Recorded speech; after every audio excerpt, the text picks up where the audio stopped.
Big sister is here. Ravenclaw. Here. Thorn.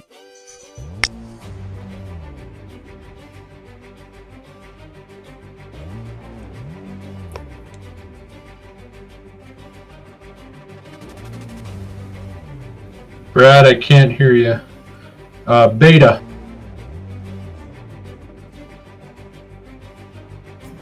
Here.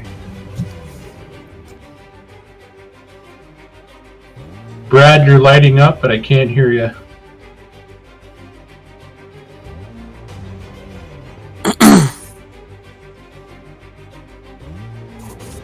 Still nothing.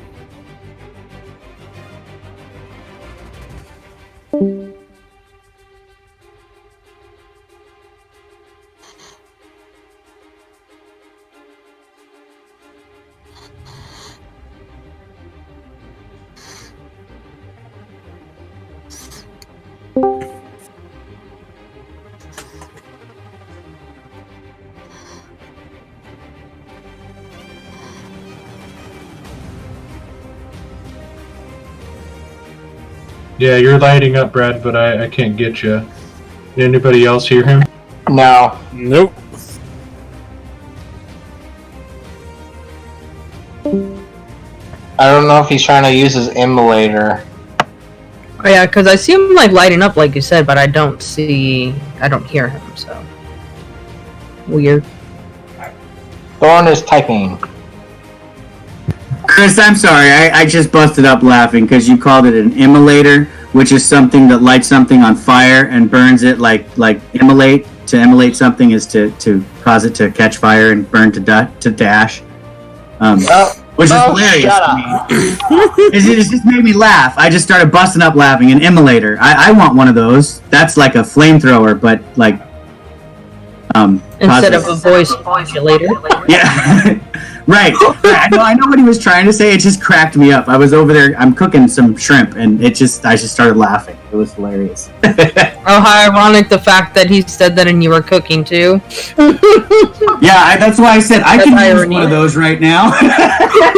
That is irony, especially shrimp.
Mark, where do you keep finding all those videos?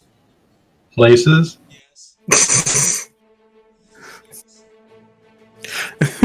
I can't reveal my secrets to you, Chris. Okay, Oh, I picked up a little bit. There he is. We got something, but now we can't hear you again, Brad.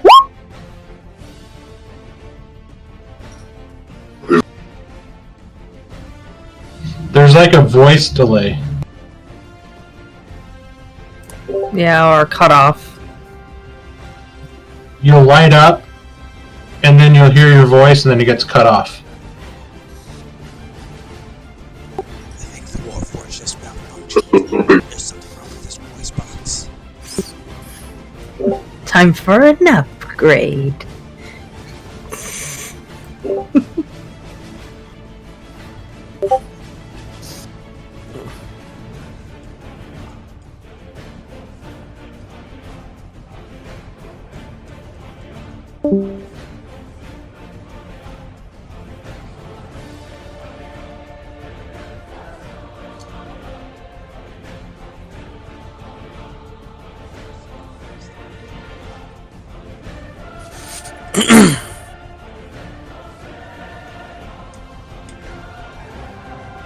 Mark, I'm sinking in quicksand. I need help. Better call one of them Florida people. I ain't doing that.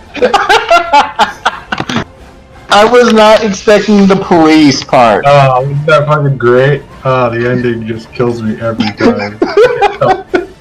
And then my sister was Is watching. it working again? Or is my normal voice? We hear your normal Normal voice. voice works really great.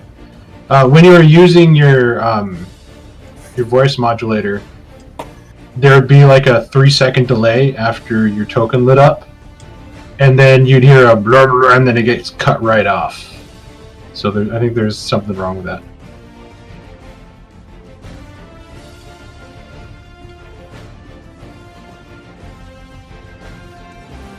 Okay, can everybody hear Brad? Speak, Brad, speak! Yeah, I'm talking again. Very. Yep. We can now hear him nice and clear. Okay. Okay, so picking up where we left off last time, you guys bravely strode onward after facing the trap and the cultists and the previous heroes' corpses. Taking a more studious approach now, you guys began to kind of investigate, checking the door now that was to the south that was engraved with the laughing skull and hooded figure of Merkel. Opening the door, you guys found 4 bodies, seemingly dead on the ground, the stench of body odor and decay, supremely strong in this small 15 by 15 foot chamber. And it was also discovered that there was a set of stairs that led to a lower collapsed sarcophagus. Not taking any chances, Thorn sought to eradicate the dead bodies to make sure that none could rise. But upon thrusting his sword down, he hit bare stone. The folds on the emaciated bodies of these beings was just too much to see through. And as soon as the sword hit the stone, the 4 bodies rose and attacked immediately. And it was soon apparent that these were not zombies, but maniacal thinking other cultists, ones that Keelim and Sally have seen before, at least one time in the upper area of the massage parlor. Very incoherent screams, invocations and prayers coming out from their mouths.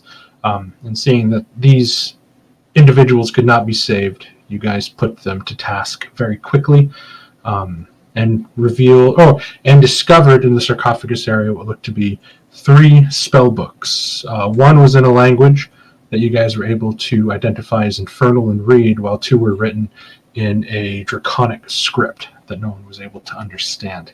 Pocketing those books, you guys headed off down the eastern door that bore the visage of the black-fisted Bane. Moving down carefully, some old traps in this seemingly old dungeon had been activated and easily dispatched by Siren. Back into the flooded waters of the temple, Keelim and Sally was sort of notifying everybody that this is where we fought a couple very strong armored figures before and an animated statue. There were no strong armored figures here, just a emaciated, desiccated body lying on a marble altar surrounded by torches. Sort of moving in for a closer look, Keelan spotted the armor whose gauntlets animated and attacked the group last time, causing a lot of mayhem and damage. Not taking any chances, he pulled forth one of his coffin nails and shot it forth, hitting the armor dead set, making a loud gonging sound, which in turn brought upon some small beasts that were hiding on the 20-foot ceiling, as 8 sturges swooped down and began to impale the party members and drink their blood. It was a very close thing, the survival against these sturges. Multiple people were brought down so low that they almost died, but through sheer nerve, you guys managed to persevere, move back towards these stinky Merkle bodies, taking a rest and then making your way back into the water, into another room that smelled strongly of sulfur, to which Sally notified everyone to not use any fire while in here. And upon shedding light inside, you saw that the water itself was infested with these black, venomous snakes that were very hard to see without proper light inside. Just using your dark vision, you can imagine that they would have blended in with the ripples of the water, quite easily getting the jump on you had Chani not shown her shining greatsword inside. Continuing to move down the flooded tunnel, you guys went into another tunnel. This time, every 5 feet or so, there were these metal plates into the ground, and along the far end were 2 levers. Slowly investigating, the plates did not move upon pressure. Moving down the hallway, you guys found 2 different sarcophagus rooms that were easily opened.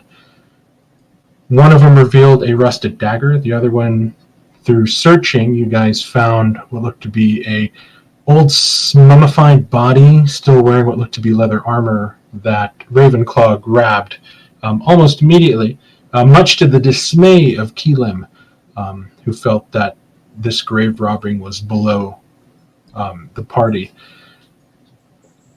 Upon walking up to the levers, Chani decided just to throw caution to the wind, grabbed both and engaged both, activating the steel plates in the ground, causing them to rise to the floor, or rise to the ceiling, smashing with just a loud, thunderous boom. Everybody managed to get out of the way as Siren sort of cartwheeled and did a flip off down towards the side, landing in front of another door that began to slide open. As the people inside the mummy room seemed to have been sealed shut. A fight had broke out to where now Walks and Siren were surrounded by 6 zombies, each one just taking huge bites out of Walks, almost non-stop. And then it was up to Thorn to finally break through the stone door and just rip it asunder with his metallic hands, freeing the others from the mummy room. Chani bursting through, finding 2 cultists in what looked to be a torture room, and finding some people chained up, 2 still breathing, 1 dead. She quickly dispatched these cultists with the helps of the others. The zombies were then overcome, and now Chani sort of bent down low over this small figure and awoke her up, to which she was mumbling, "Callista. Where's Callista?" I'm going to move you guys to the map, and we are going to pick up.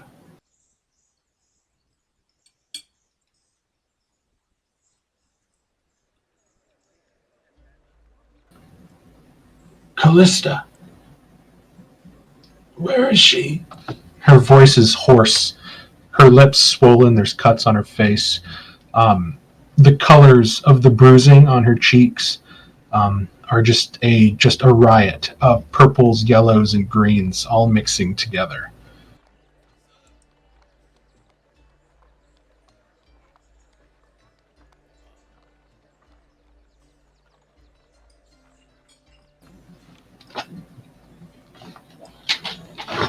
You shake the other woman awake. You can see that she too, tiefling, red-skinned. Her hair is much shorter, more professionally cut. And you see the same sort of, like, her left eye is completely swollen shut. Her lip is sort of cut open. There's dried, crusted blood coming out of, sort of staining her face around her nose, which is clearly broken. And she sort of wobbly coughs a little bit and looks you in the eyes and, "Vendetta. My name's Vendetta."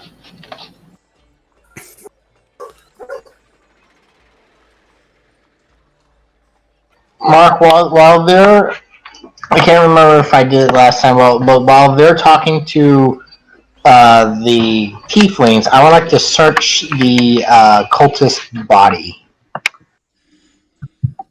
Can you tell me what happened? How did you end up here? And how do you know Callista? She's my friend. She was with me when I was taken. I saw her. They carried her through that door, and she points to the door to the north of you. Before it closed, I heard the grinding of stone. I turn around and face my companions behind me, and I say, Callista's behind this door, she says. Should we waste any more time, or should we rescue her as quickly as possible? Hold on, wait. Oh, what's the grinding stone? Vendetta kind of grabs your shoulder, Siren, and squeezes it, like frantically. Don't leave me here. Not with them. Can't exactly leave. And we can't necessarily take them with us. We can pick them up on the way back. Otherwise, they're just going to slow us down. If they're still here when we get back. We don't know if those cultists will come back to get their, prize. We can lock them in one of the rooms that just closed. That way. I think that's not something you should do to someone who's traumatized. And I kind of place a hand on the shoulder of Vendetta. That's this one, right? No. I'm talking to. Vendetta is the one that's speaking to Sayru. If you ask her, she'll tell you that her name is Matilda. Oh, okay, I see her name right here now. Okay.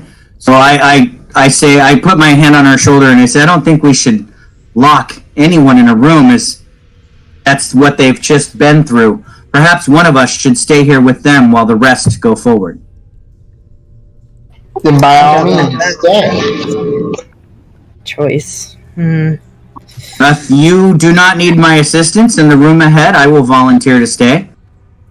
Let's not make a hasty choice now here. It's nice to have someone with a big sword, should anything try to cut us down.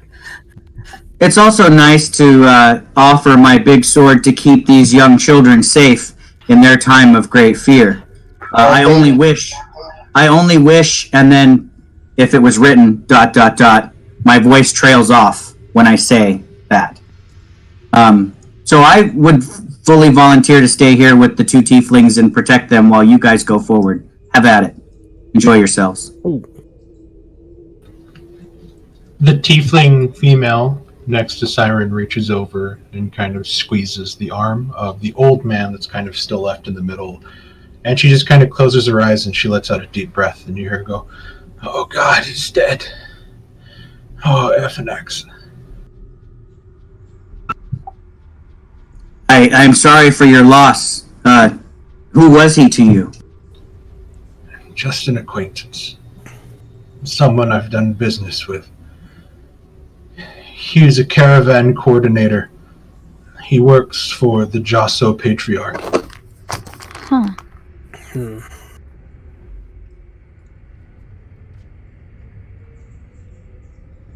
They brought us down here to interrogate us. They're looking for money and funding.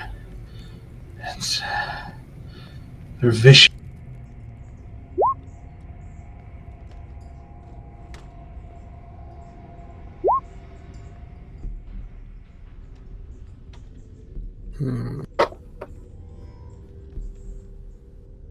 They must be getting very desperate if this is their method of getting funding.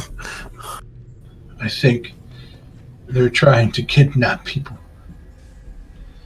They forced me to tell them, and she kind of starts to break down a little. No. Wait, is the guy in the middle Jahasso? No, the guy in the middle, his name is FNX Zalbor. That's what Vendetta would tell you. He is a caravan coordinator who is employed by the Josso family. You know that the Josso family, they're trading costers, so they operate a lot of trade routes and caravan deliveries, like through what they would consider the Western Heartlands. Right. Yes, that is the gentleman that Keelim and Sally saved. That is currently kind of in hiding. That now is being looked for by the Flaming Fist. And by me. He owes me a fucking debt.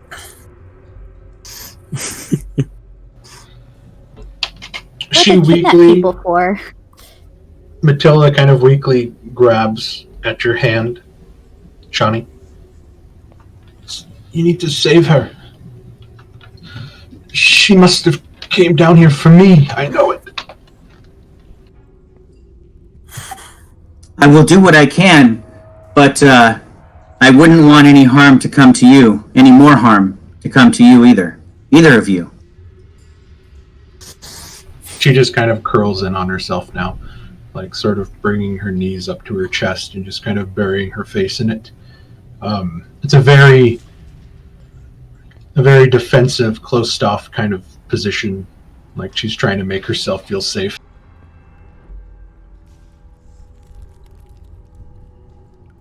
Again, if you wish to keep these people safe, it would be wise to leave them in one of the rooms and seal them in.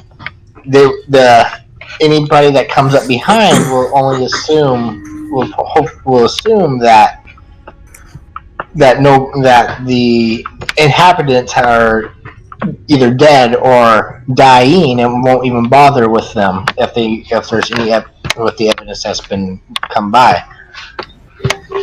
So basically, you're saying you're hoping that they just walk right by the room as long as these. Well, we would lock them in with this. Which, by the way, how did we get locked in that room? The levers. Oh. Actually, I don't know if she would know about the levers, but I'm not going to say anything. Well, if the doors can lock, then lock themselves, and we can probably unlock them. And again, they will be safer having them locked in. If we bring them with us, they'll be dead weight. If one of us stays behind, we'll be losing the strength that we need to conquer this dungeon. So we will be able to pick them up on the way back out once we have cleared this place. As much as I do not want to agree with the woman, she makes a good point. So we have a decision. Do we secure them somewhere and proceed forward for Callista? Or do we take them out and come back for Callista?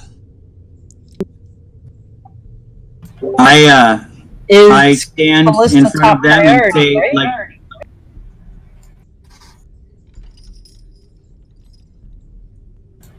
like, I couldn't understand. Yeah, let's talk in initiative order here. All right, so I stand in front of them, kind of motioning the rest of you to go first. I'll just take up the rear. That way, if anything happens in the room ahead, I'll know how best to protect the young tieflings before danger comes to them.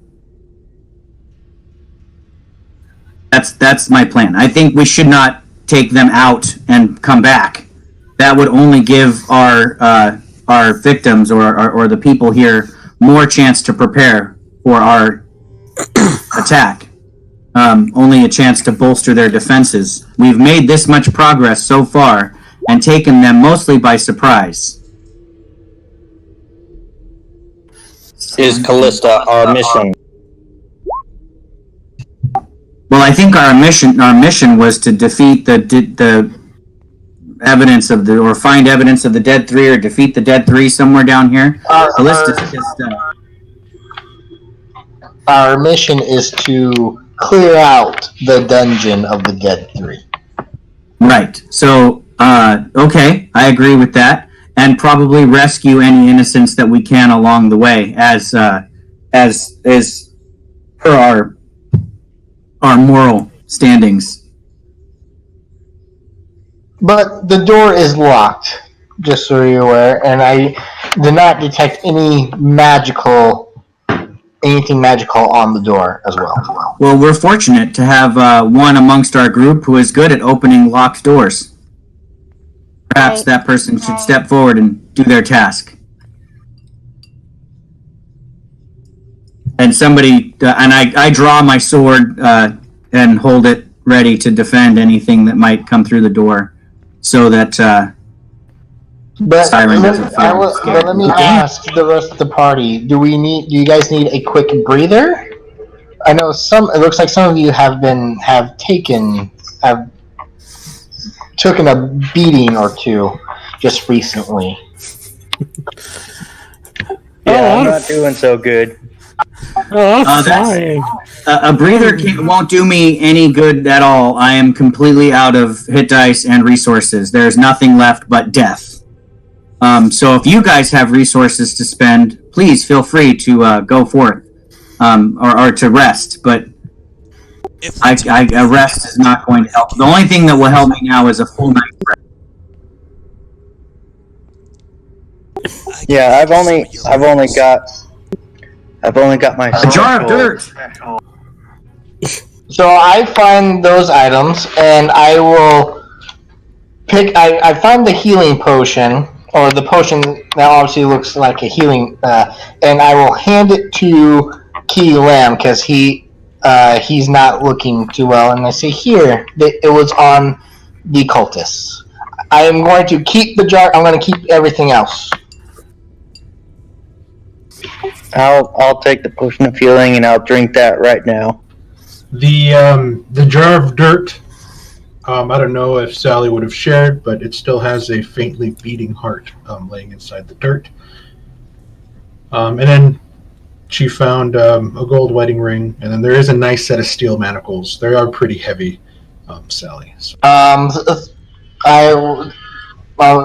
I will put them. Does anybody want these manacles? Is there a key to the manacles? Because the manacle will be. Is there an obvious key, or is it just there are obvious keys. Currently, Siren has a set of keys that she took off of the guards, which also unlocked Vendetta. Meanwhile, I'll just say Chani, after ripping the manacles out of the wall, sort of followed Siren's lead, searched the other guard, because the keys were first and foremost out front, hanging on their belts. So I'll say that Chani got the manacles off, and she also has a set of keys. Not using the keys because it's not her style. Siren went over and definitely picked the lock. You sort of open it ever so slightly, and you see that there is a hallway on the other side that leads to another set of stairs. You pick up a faint light, and as the light from the chamber torches also fan out, filling into the darkness, you hear in Infernal, "Who's there?" Guys, I think there's someone out there. Oh no. I don't know if I don't Siren wanna can. know. I don't know if Siren can understand. I will reply in an Infernal.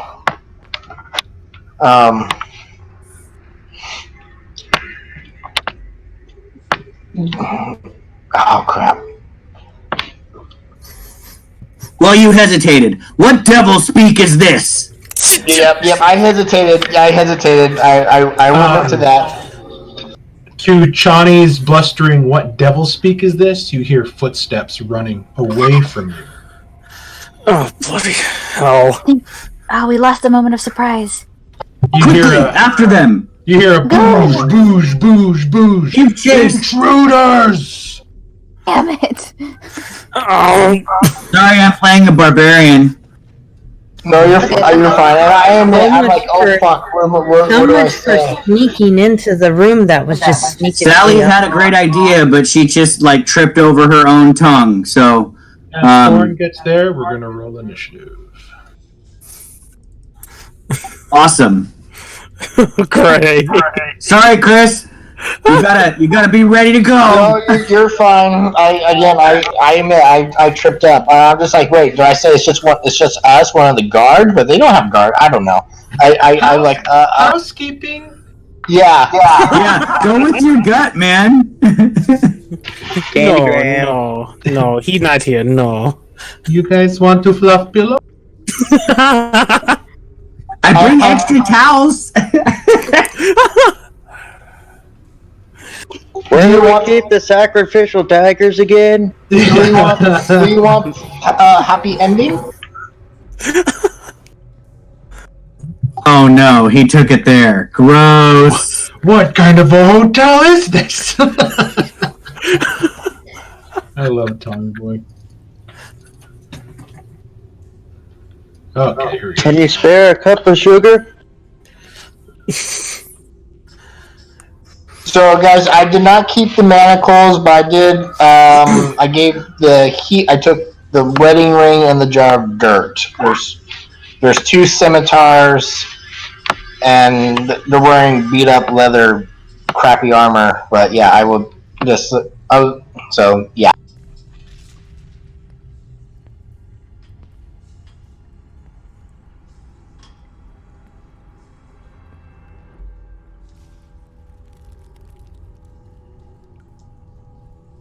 Okay, gonna take a quick count here.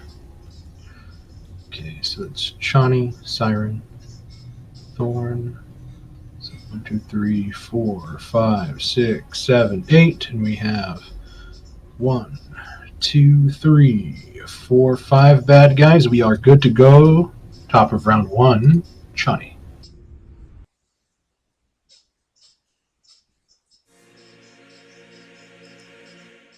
The alarms have been raised. Okay. You can hear him banging on a door, yelling intruders as a door opens, echoing down the hallway. So I turn to the tieflings and I say, they're trying to get away. Justice must be done. And I will move forward, my movement speed, with my sword done. And I'll turn around and yell to the group behind me, keep them safe. 5, 10, 15, 20, 25, 30. I kind of see a person right here. Yeah, you can just see his back as the door opens, and you see inside some more masked cultists. Okay, I will go ahead and double move. We can't let them get away.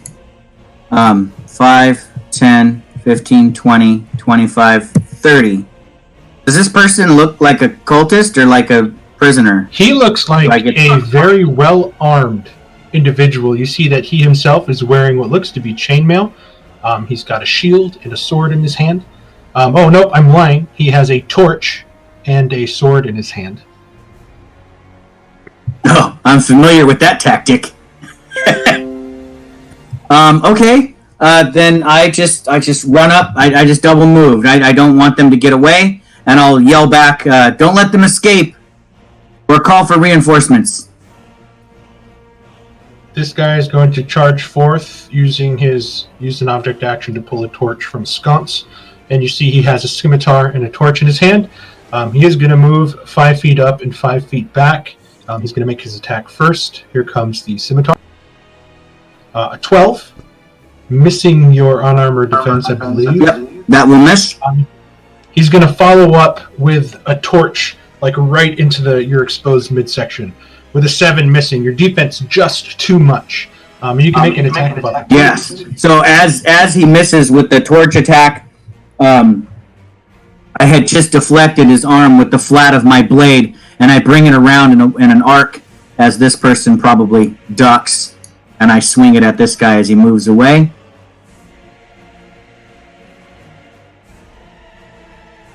Oh, that definitely hits. Ooh, that took a lot out of him. All right, doing a bit of slashing. You shear off his left arm, and it just drops to the ground, flopping. He's just squirting blood everywhere now. Use that torch again! This cultist looks a little bit different. you see a slender, lithe female form. The robes are almost silk. She kind of steps in here and she holds out her hand towards you, and she kind of blows a kiss as this skeletal hand shoots out from her mouth. She's going to cast a Chill Touch. 21.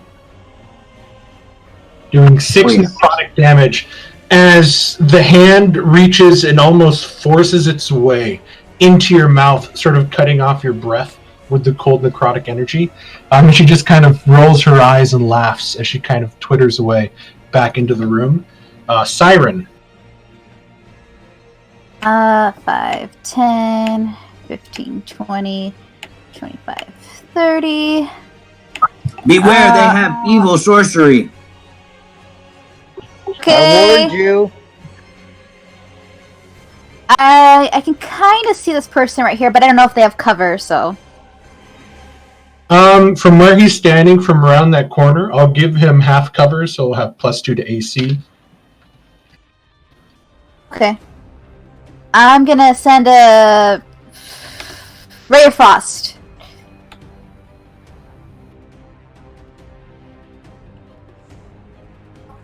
Okay. And then I'm gonna bonus action. Can you do that as a level 2 rogue? I have that as Ray of Frost. Yes. I only have that because of the lineage. High elf. They get one. Gotcha. Okay. Yeah. It's all making sense to me now. Yeah. Put Doug after you. Put you after Doug. Yeah, put me at the very end of initiative. Me, Walks, and Ravenclaw tied. So. Okay, sounds good. So as you throw your Ray of Frost out, you see it sort of just misses and it kind of hits the corners, causing... What's wrong, Boba? Causing icicles to form along the corners. Are you going to stay? I'm going to dash with my cunning action. 5, 10, 15. Yeah, I'll stay right there, right behind Chani. Then it's my turn. Sounds good. Thorn.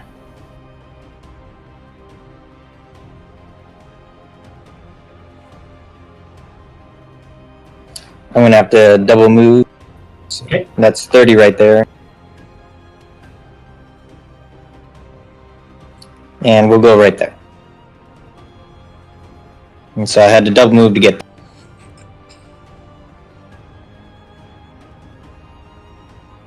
No bonus action. Okay. This guy is going to move here. And you hear a sort of grating, deep, rasping voice, and he just sort of points his sword towards you, and he just says, "Kill them." And you watch as the soldier in front of you, Chani, his eyes blaze bright red as his sword, almost on its own accord, shoots out towards you as a reaction. Oh, sorry, it's a mace. The mace sort of whacks at you at your ribcage. 24? Ooh. Yeah. Holy shit, that's 9 bludgeoning as this sort of supernatural force seemingly took his body over at the command of the person behind and crack right in the ribs. And you see him sort of set back. His reaction is now burned. And it is his turn. Seeing the amount of damage he did to you and watching his thorn crossed past, he's going to sort of follow that up by trying to smash down at Thorn with his mace.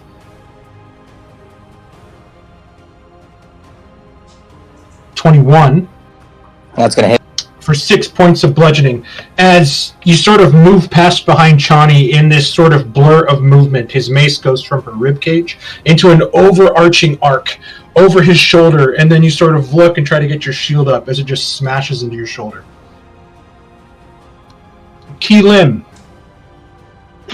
I will turn to the tieflings and I say, stay strong, and I will head off.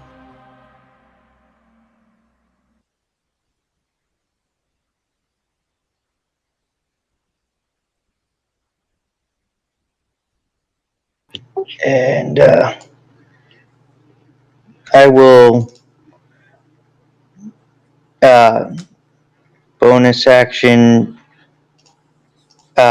key point Phantom Footsteps to Okay.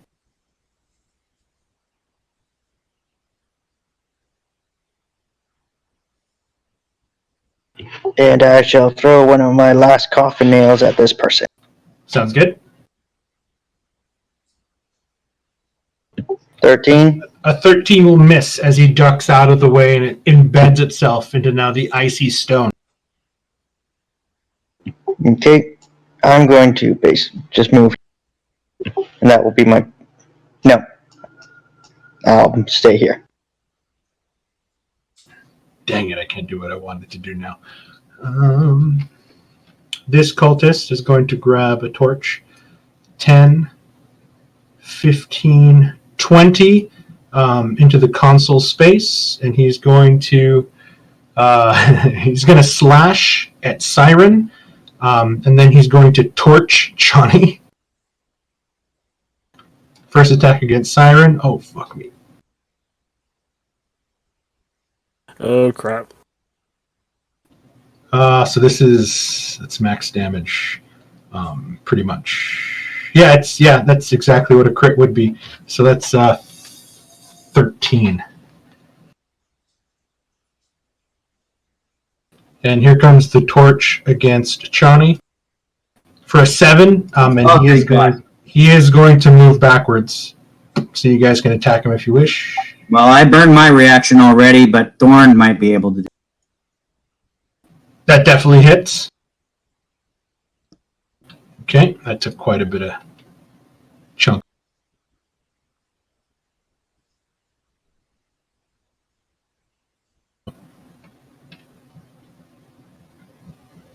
Okay, that's all he can do. Beta. Whoop.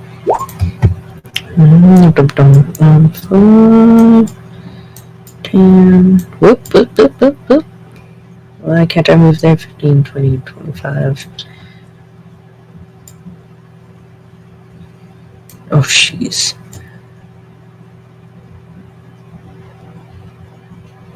30. Oh, wait, I think that's my full movement speed right there. Right? Yeah, fine. Oops. One more back. Okay, you hear the sounds of battle echoing forth from the hallway. I'm coming! This is all she can really do right now. I don't see anything, so...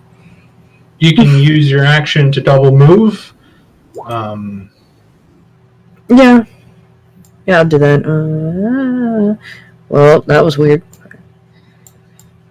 Okay, I'll let you finish where you want to finish there, unless you want to use a bonus action when you get to your 30 feet of movement, which would get you about there, I think, from where you ended. What the heck?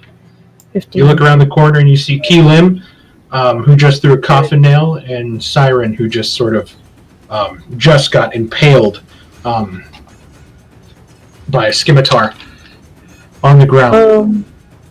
Yeah, as a bonus action, I will healing word her. Okay, sounds good. Go ahead and cast your healing word. Walks, it is your...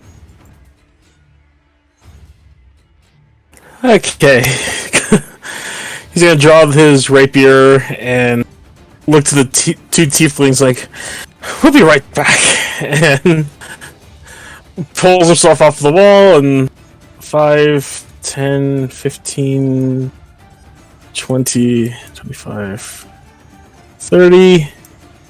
I still can't see much.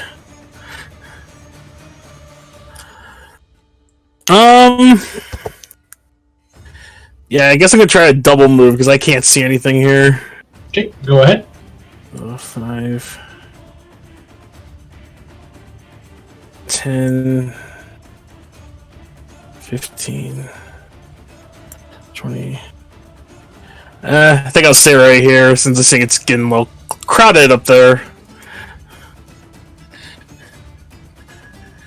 And yeah, I think that's all I can do. Okay, sounds good. Ravenclaw.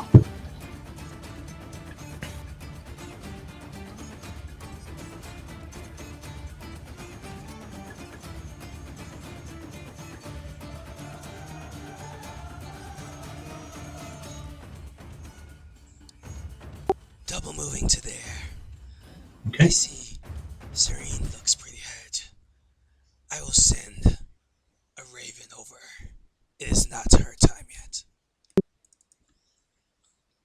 So bonus action using one of my pool of d6s to heal Serene. Okay. And that'll be my turn. All right. Sally. I asked the tieflings if they can move on their own. Yes, but we're going to stay here if that's okay with you. As they kind of hear the sounds of battle echoing from. Get in the room behind me. You want to send them into the zombie pit? I was gonna lock them in one of the rooms. That would be the most safest way. So yeah. Okay. I'll just say that they both move in and kind of hide themselves. And you're going to use your action to do what? I'm not sure which lever, so I'm going to switch the lever to. I'm going to do the top lever. Okay. You pull on the top lever, and you listen to the grinding of stone as the door in front of them closes. Okay. So that's 5, 10, 15, 20, 25, 30. Okay. Was that my action to flip the switch? That's your action. Okay, and that's my turn. Top of round 2, Chani. Alright, I finally get my reaction back. That's what I needed. Without hesitation, as the fear of death does not scare me, I will recklessly attack this person in front of me with my greatsword. Okay. You need a 16. 16 or higher. He is wearing chainmail. That'll do it.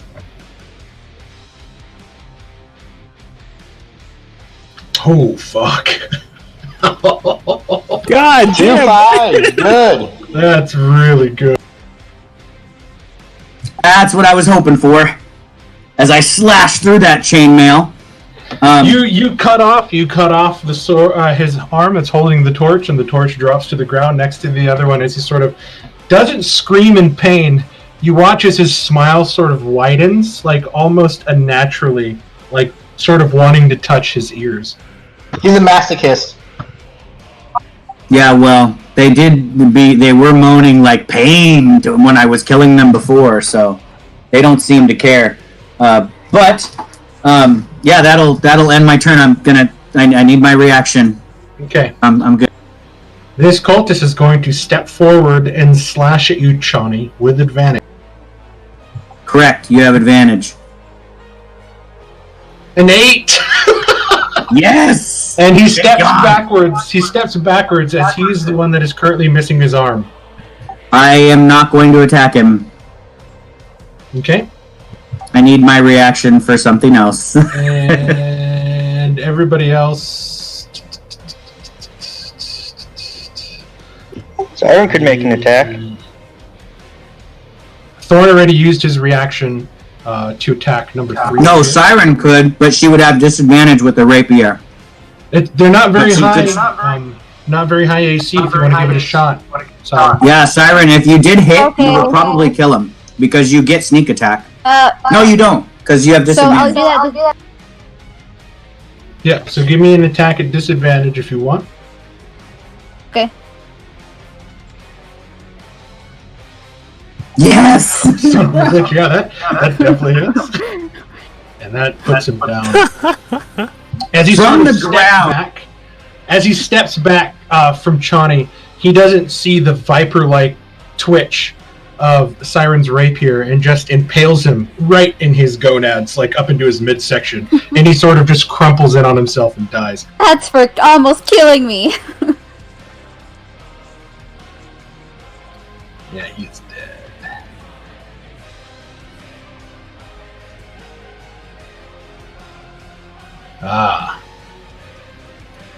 The female cultist is going to stride forward, see Chani sort of block the scimitar, and then you two lock eyes again, and she kind of smiles, and she to you again. Here comes Chill Touch. 16. To me, that will hit, but I am going to use... I think I can do this with any attack. Let me just double check. Oh wait, everybody has advantage on you, right? You have advantage on me, so it's an 18. 18. Okay. 18. So it's 8. It's max necrotic damage. Jesus. I take 0. Oh, nice. You sort of... Wait, what? And the hand sort of makes its way towards your mouth, and you go... You breathe it in, and then you breathe out the cold smoke from your mouth as you, like, close your hands around your greatsword, ready to cut her in half. So though... That's why I needed my reaction, because that takes a reaction to do. So even though Chani did not take damage, she can still not heal due to Chill Touch. That's correct. Right? I still have the Chill Touch effect, I just don't take damage. Good call, She's Chris. still trying to... She still breathed it in, but it just had no effect on her other than the sort of lingering chill that won't let her heal. That's the... she's gonna go... God, that was such a gamble. I'm so glad that worked. She's gonna go to there. Siren. I'm gonna get up for half my movement. Where's the... And I'm gonna take a stab at this guy again. Okay. Or the other guy. There. 14 just misses as he interposes his mace. His one useful arm sort of flicks your rapier away with the head of his mace as he sort of looks to you and then looks to Chani and looks to Thorn.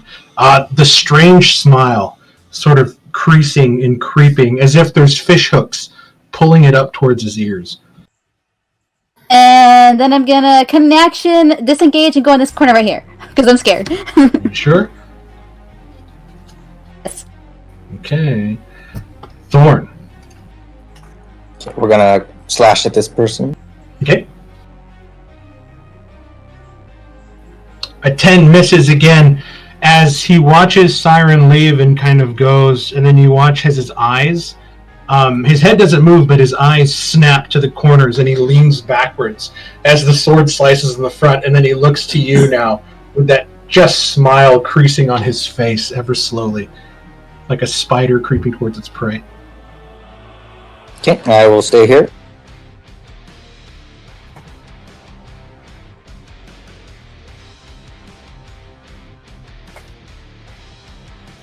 This guy...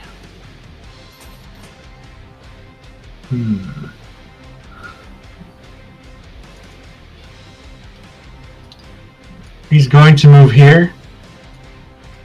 And you see he has a spear in his hand, Chani. And he looks to you.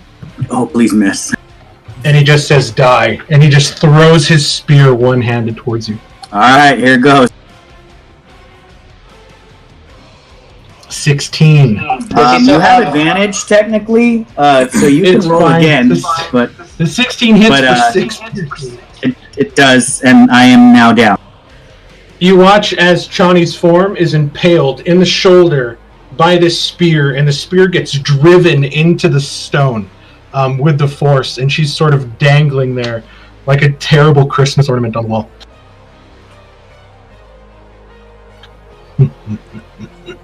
Kill him! He orders.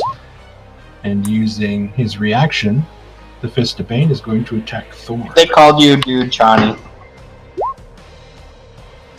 Yep, 20 is gonna hit. 8 bludgeoning Thorn. That's the end of his turn.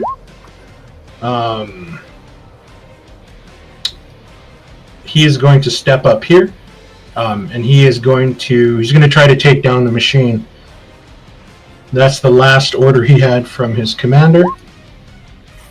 Missing with an 8. Sort of standing over Chani's prone body, although you can't see him. I'll just move him back. But imagine this guy here is over Chani's body. We'll give him that. Kilo.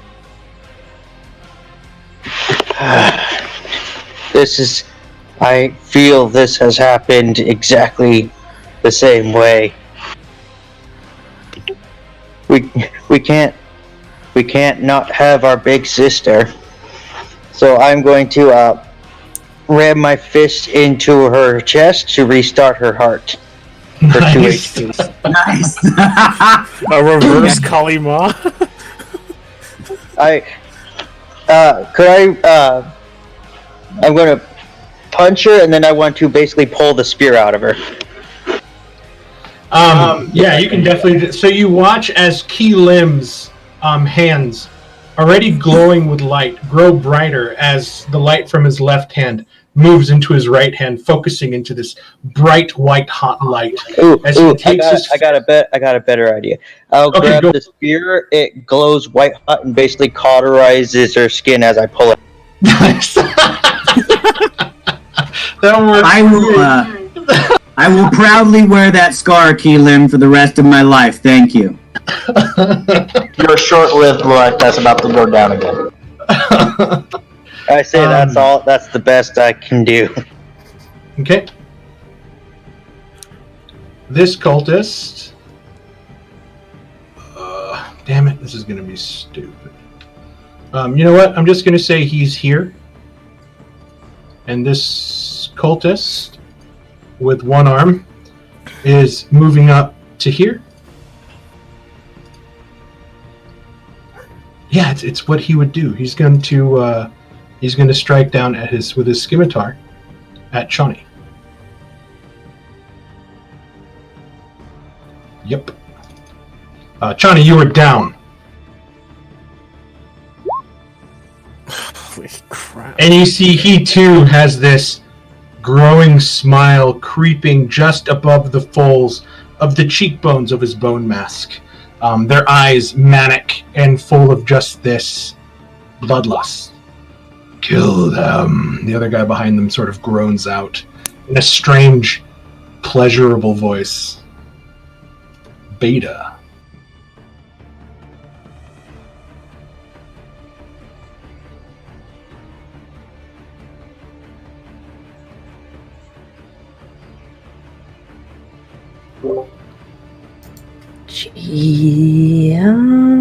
Frick.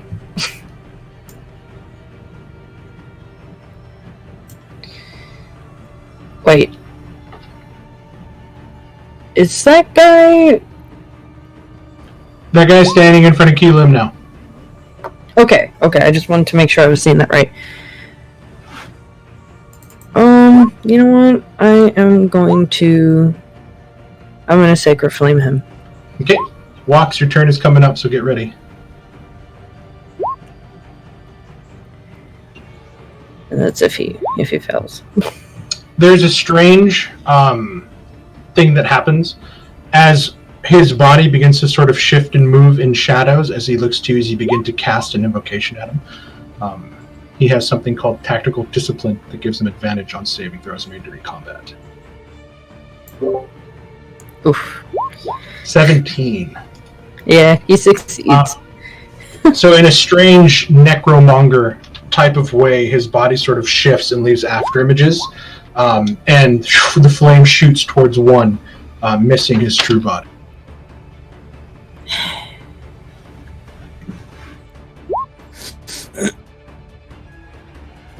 And she's gonna stay there.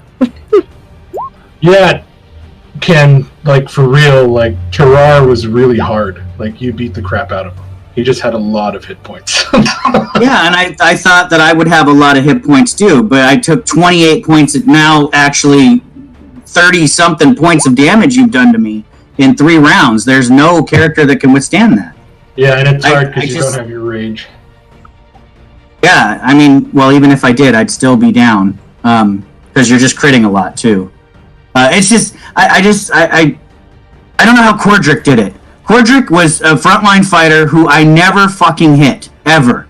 You just have to have a 21 AC, I guess. And that's how you survive. Yeah, you need a really, really, really high AC. And again, the dice are half the problem too. I mean, well, like Doug played his Blade Dancer had a 24 AC, so that's why he could never be hit either. I think AC is the winning answer here. If you're gonna play frontline, you have to have AC.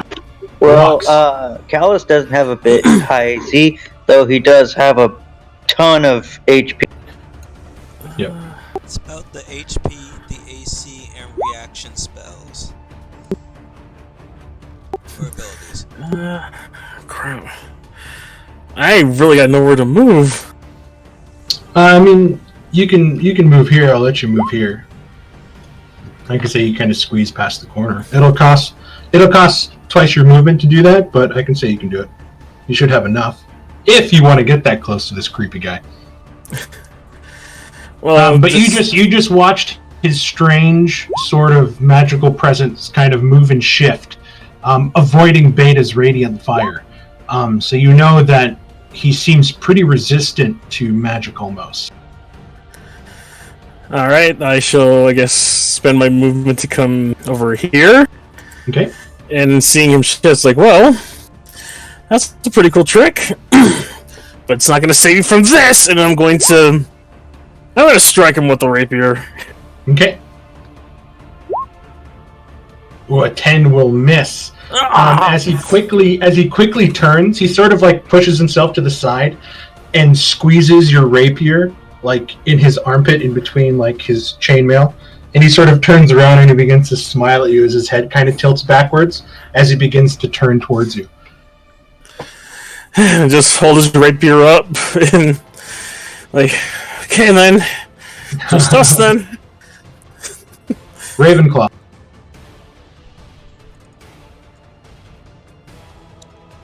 Back away from my new friends. I'm going to unleash an Eldritch Raven. 16 is the magic number. Oh, damn, the 2 damage.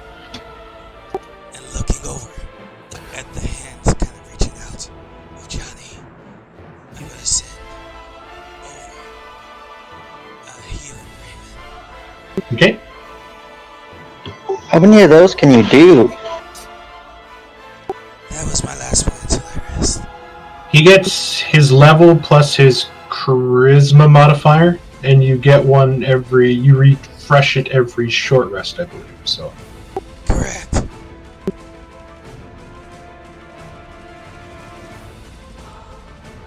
it's my level +1. Oh, it's level +1. Okay, so you used all 3. Yeah. I thought it was charisma mod for some reason.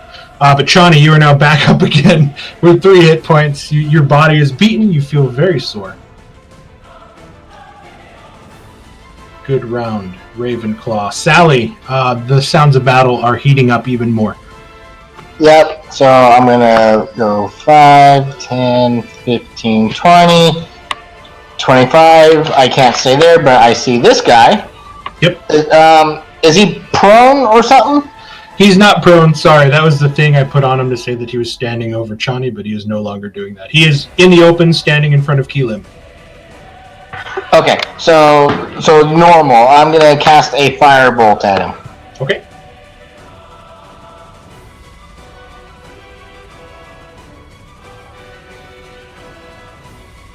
$18 hits. What's with the 2 damage? God damn, what's the fucking 2s? I mean, he's You're up. the only one who's rolled higher than 5. He's up. He's up still. He's very beaten. He is bleeding. He has this sort of, he has this like impact laceration on his temple where Ravenclaw's Force Raven hit him. He's now singed, like the bottom part of his mouth is like melted away, and you just see flesh and bone. But he's still smiling. And then I will move there and end my turn. Okay. Top of round 3, Chani. Not to burst your bubble there, Doug, but kind of the same mistake you made with Sorcerer years ago. That is a long rest ability, not a short rest ability. Oh no. So I'm not sure if that means I'm actually not healed, or what you want to do if he used them so far today, because technically he had 3 of them in a day. Starting now. Okay, fair enough. I'm good with that, but yeah, it's a long rest. Just like rages, just think of it like barbarian rages. I will use half my movement to stand up, and this time I don't want to give Mark the advantage that he seems to enjoy when he takes me out, so I will not attack recklessly, but I will use my point of inspiration from last session that I was awarded to attack with advantage against this guy here. Okay. Was the one I gave you? I thought you used that one I gave you. Yes, this is the one you gave me, I guess. That's right. I just didn't get to use it last session, and that's why I asked. If it, and Mark said the next battle it would expire, so I want to make sure I use it. No, that was Group B rules. Group B and Group A. If you have inspiration and you take it into a battle and you don't use it, it just disappears. This one, you can hold on to it for as long as you want, award it to somebody else, but if you don't use it, you can't gain another point of inspiration. Okay, fair enough. Well, this seems like a good chance to use it. I need to not let this guy hit me, so I'll go ahead and use it. I'm going to attack this guy with advantage, but not grant advantage. That's what I'm going for. Sounds good. How does Sally inspire you? What goes through your mind? No, here's how it happens. This is what I'd like to say. I envision this cultist in front of me. The mask suddenly disappears and Sally's face replaces it. And feeling inspired by the fact that I might just imagine myself decapitating Sally, we'll see if it works on this cultist. How's that, Chris? I was kind of hoping you were going to do that. I knew that was going to go through your mind. I just wanted to know, this was an inspiration from Sally. So how does she inspire? Oh. And you said it was at the cultist? Yeah, this guy here. That hits. Oh, excellent. I was hoping it was not the one with 16. I was afraid Why too. did not attack this one? All right, so I for 10 slashing. Combined, they only had 8 health left, so that cleaves both. Oh, sweet! Yeah, I'd happily do that. The cultist had 3, and because your ranged spellcasters were taking pity upon the chainmailed man and only doing 2 hit points of damage, he had 5. Chop, chop, bitches. And then, since I am no longer surrounded by an enemy, as much as I want to protect my allies, I feel like I've dropped twice in this battle, and I am feeling pretty weak, so I'm going to step behind. I have 15 feet of movement after I stood up, so I can get there. Okay. And I'll just turn around and say, Beta, Ravenclaw, the fight continues, but I'm going to have to stay back. Wait, does this mean I also get covered in a bit of gore from that glaze? Yeah, I sprayed blood everywhere. Lovely. 5, 10. The cultist steps over the dead body of this guy, who I'm going to stack here. Sort of seeing Chani retreat. She's going to look at the juicy prey in front of you, Ki Lim. Feeling the sort of radiance emanating from him, she kind of scowls a little bit. And she just kind of flicks her hand towards you, like she's like spraying water at a stray dog, and she's going to cast Chill Touch on you. Missing with a 6. I should not still have advantage. I'll turn that off, and she frowns even more as she returns back to where she was. I bat away your Chill Touch with my still radiating speed. Siren. I'm gonna drink my healing potion before anything else. 2d4 plus you look 2. a little worse for wear. Yep, 2d4 plus 2. Yeah. Okay, give yourself 7. Yeah. Okay. And then I go 5, 15, 20. I'll stand on his body. I'm heading inside. Okay. And I guess I'll dash inside there, actually. Cunning action dash. To right here. Okay, and you see this large human in chainmail, and you see that he has another spear in his hand, and he sort of watches you charge in, and he just begins to smile, this black, toothy smile. I call up behind me, there's 2 more inside, and then I guess I end there. Okay, Thorn. Okay, let's do my programming. Let's see. Can I get here?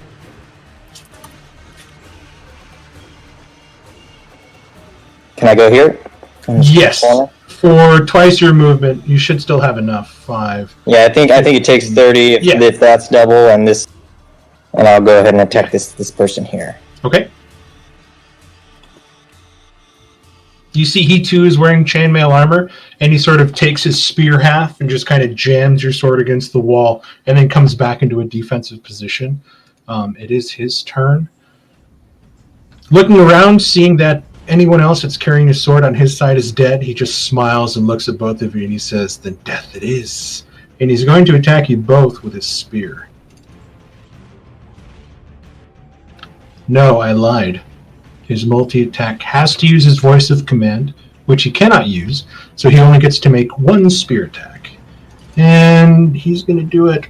He's going to try to attack the most imposing figure in the room to try to cause a little dread against Siren. So here comes the melee spear. Ooh, a 10 against Thorn. And yeah, he can't use his voice of command, so that's the end of his turn. Keelim. So Keelim will move in to here, and he is going to throw his spear that he picked up at this guy. Okay. You drop this. Here. Yeah. I thought you'd like this back. I'm just going to use one of my coffin nails. 17. That hits. So a spear does 1d6.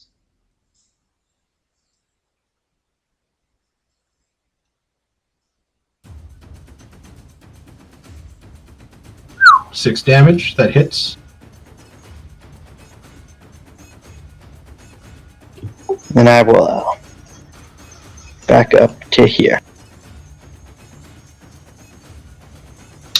This guy is dead.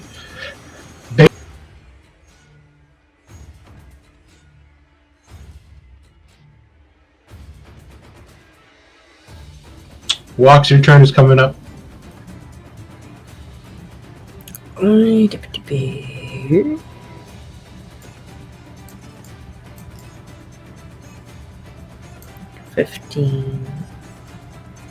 That's where that cultist is down. The one in front of Saren, right? 5, 10, 15, 20. You see this gentleman here facing off against both Siren and Thorn. Okay. I'm gonna try and flame him. Okay. You watch, too, as his body begins to shift as he looks to you, as you begin to call forth your magical flame. Okay. He fails with a 10. The room just much too crowded, so go ahead and roll your damage. He'll take 5. Thank you. And I'm gonna stay right here. Okay, and that one's dead. Alright. Let's see. Okay. Yeah, then she's gonna stay right there. No bonus action. Okay.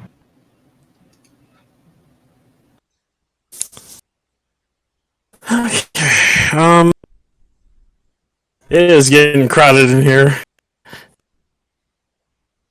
Let's see. Where the hell can I move?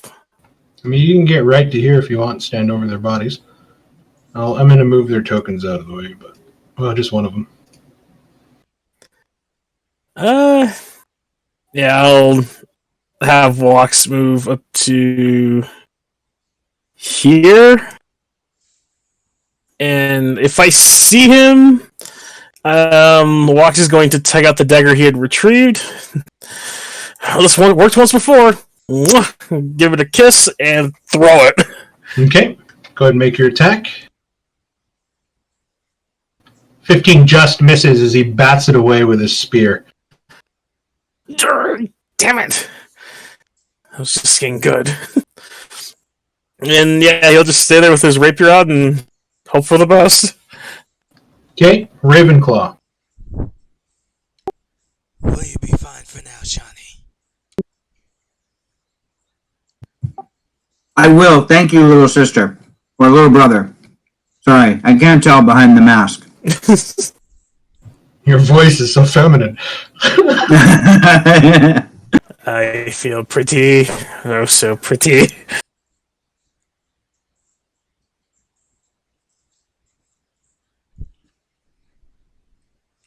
To be fair, Chani probably has a pretty manly sounding voice, being like 7.5 feet tall and built like a truck. Are you going to attack from there? Yes, I am. Snapping my fingers. You and the manly woman voice. Cacophony of ravens on this one. Okay. He has advantage on this save. What is it? Is it a con save or wisdom save? Con save. 22. He's very conny.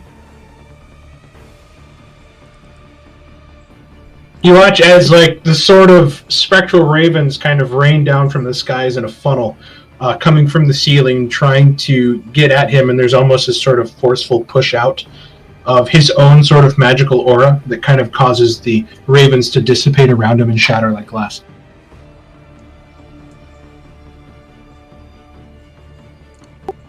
Interesting. I will stay there for now while I plan my next move. Okay, so Go 5, 10, 15, 20. I can technically see this guy here, clearly. you can see him, and according to the light, you have full sight of him. So I'm going to attack him with Firebolt. okay, 20 hits. So for more than 2. Yeah, that's what I'm hoping for. Hey. There we go. Nice. Took a large chunk. Some of the chains sort of exploding and breaking on his chainmail. Is that the end of your turn? 25, 30. Now it's the end of my turn. Okay. Top of round 4. Chon.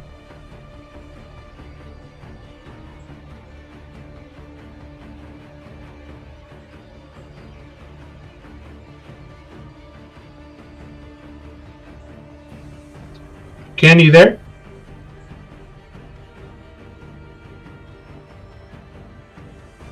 Okay, I'm back. Sorry, I ran. It's your turn. It seems like as soon as I run away to tell Dylan something, it's something happens to me. All right, sorry. I should have paid more attention to initiative. I will. I know what I'm going to do though. I'll dash forward. Shoot, can I get within range? Yeah, I can. I think 5, 10, 15, 20. Can I get there? I see a cultist there, but I don't know if I have an ally in that square too that's underneath the cultist. Ping where? Okay, so that cultist is dead, and currently Walks is standing over the top. Okay, so Walks was underneath the cultist token for me, so I couldn't see. So I will. That's okay. It's not your. It's my fault. I forgot to see that you were there. I think I can get here for a moment. And that's close enough. This guy, I can only see half of his token, so he has half cover from me. But I'm basically just going to throw a dagger anyway. Sounds good. So that's going to be my attack, and then I have 10 feet of movement left, so I can get right back here behind Ravenclaw when I'm done. Okay. I only have 2 daggers, guys, so I can only do this twice, but I'll give it a shot. Not very good at it. He sort of ducks out of the way, and this one shoots in further into the room, landing inside, bouncing off of the... Alright, I'll end my turn there. I'm not very good at throwing knives, guys. I usually use my sword to solve problems. Sorry. You're not the only one tonight. Cultist At is least going to you move. tried.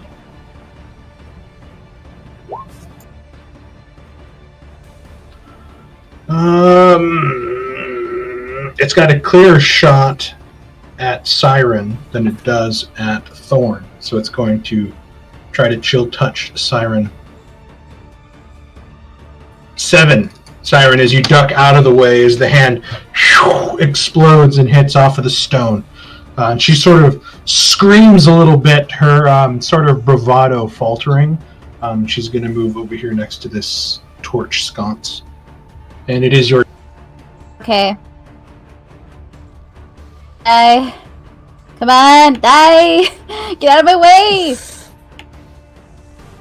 Oh no, 11 won't do it. His defense right now is just too much. I'm gonna disengage. Go 5, 10, 15, 20 right there. Oh, you can't move through his space to get there. Oh, okay. So he's currently holding a choke point into the room. You can kind of see it. The line that goes from here. So he's kind of sealing this off with his body, not allowing you to move past. That's annoying. Then I'm just gonna stay there then. Okay. Thorn. I'm going to hit this guy. Okay. 16 or higher. Oh. Boba, leave the rabbit alone! Aww. Get!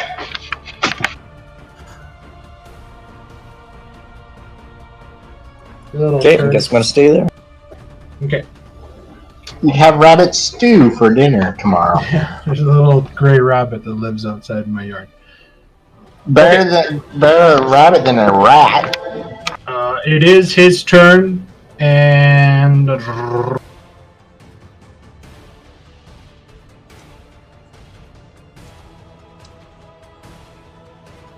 going to attack Siren. 13. He jams his spear into your midsection for 4 points of damage. Keelim. Alright, now I can't get to him, so I'm gonna stand over walks, throw my last coffin dart, and then move. Okay. 18 hits. Max damage.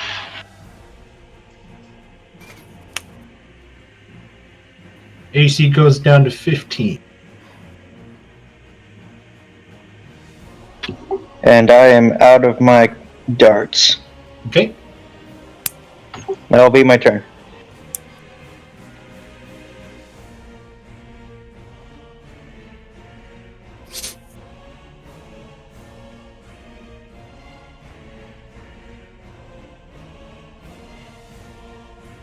Beta is going to take the dodge action. Walks.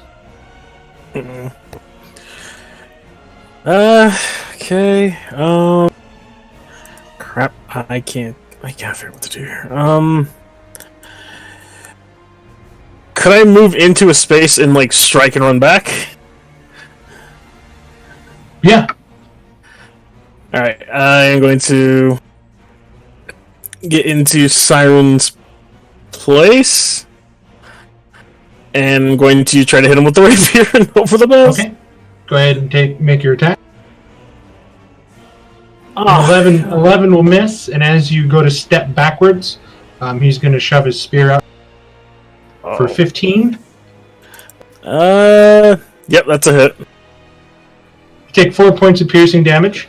As he sort of pelts you across your left shoulder, like over Siren, kind of making like a Spartan over shield kind of attack.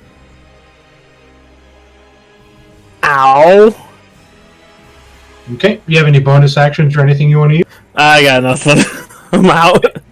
Ravenclaw. Calling out to the Raven Queen, I am going to initiate a hex on this imposing figure in front of us. And then I will unleash a raven upon him. So I'm casting hex on him as a bonus action and then using the Eldritch Blast. Okay, sounds good. Do I make a save against Hex, or it just happens? Just happens. Okay. I'll give him... What does Hex do? Oh, what That's the does... reverse, I think. Hunter's Mark. Just click Bang. Hex really quick, and then make your Eldritch Blast attack.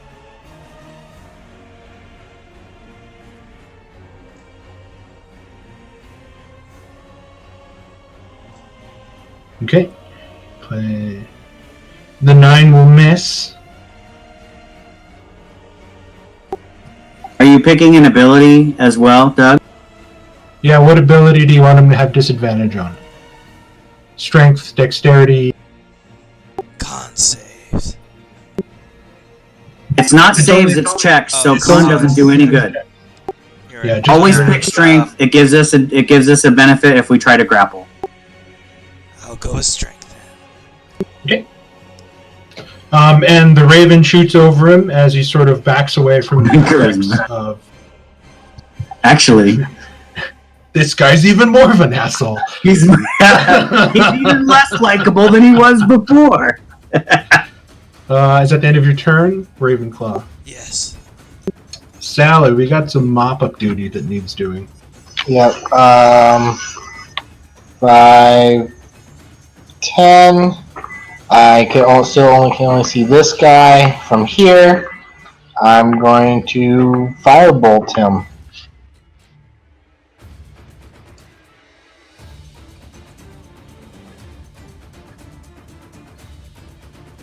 $17 hits. 8 fire. Finally, magic that actually does a little bit of damage. Did I was a beginning to lot. think that magic just didn't work very well. Okay, Sally is moving back to where she was on the steps. Yep.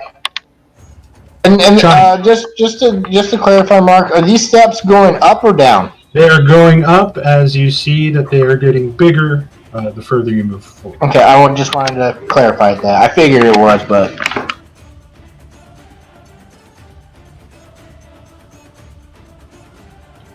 Chani Fofani. Yep, second verse, same as the first. I'm going to see if I can hit this guy with a knife. Okay, AC 15.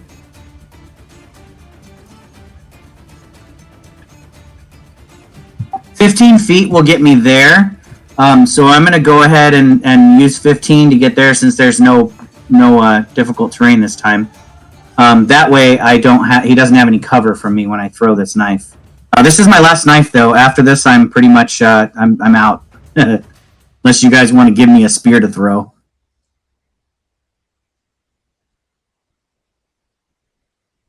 $15 hits.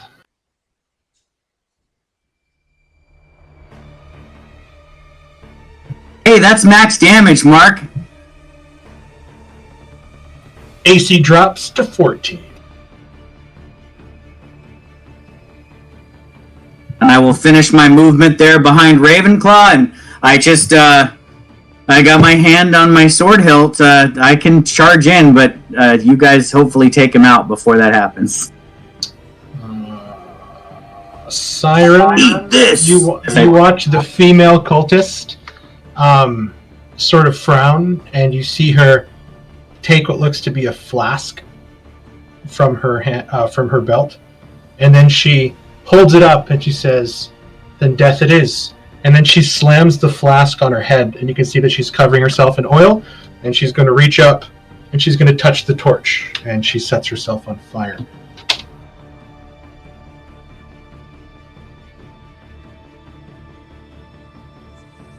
That's a little disturbing.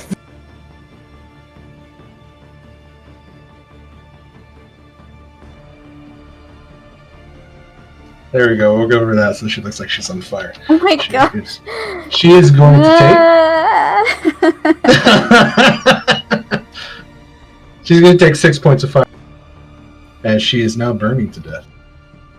These guys are kind of extreme. Very extreme. What did I tell you before we came down here? Siren, it is your turn. Gonna attack with my rapier. Yeah. That hits. That's a lot of damage. He is. Oh, thank goodness. You only had 6 left. As he falls to the ground, crumpled. I'm gonna step over his body, and I'm gonna go over here. Here, actually, yeah. And then I call out, these are getting kind of crazy over here. The even creepier thing is through the flames and melting flesh, you watch as she watches you cross the room and she's not even making a noise. And you hear this gurgling, hoarse voice spill forth, "Death comes in the end." That's gonna haunt me forever. Is that the end of your turn? Yes. Thorn. I'm gonna go here, and I'm gonna ready my action. If she attacks back, I'll attack her, but if she doesn't do anything, I'm just gonna watch her burn. Okay.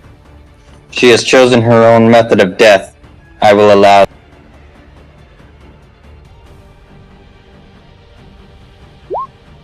Keelan. I'm gonna go in as well. And I too shall just watch her. Okay. Beta.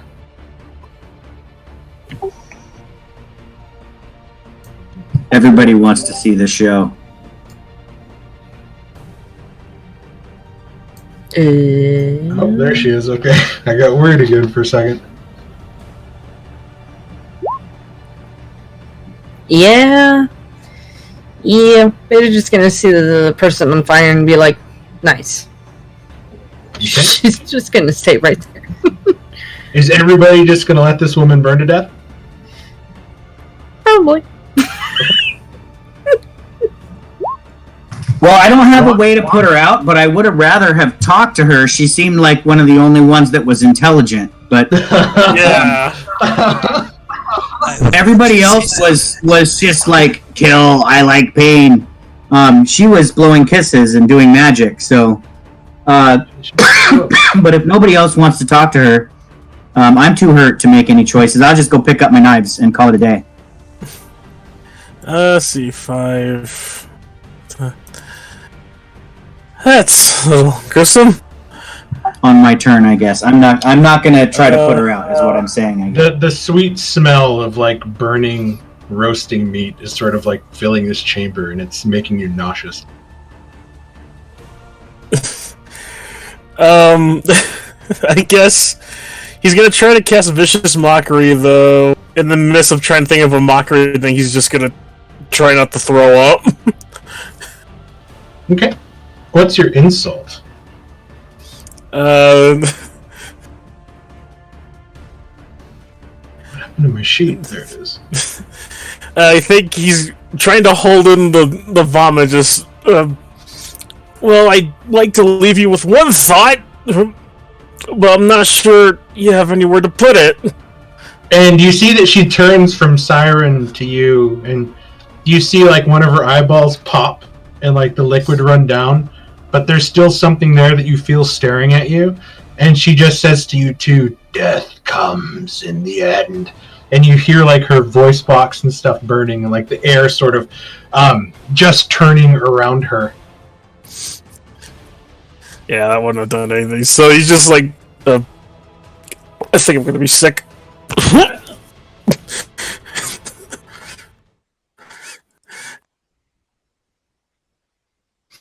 Yeah, that's all he's gonna do. He's just gonna turn against the wall and just puke a little.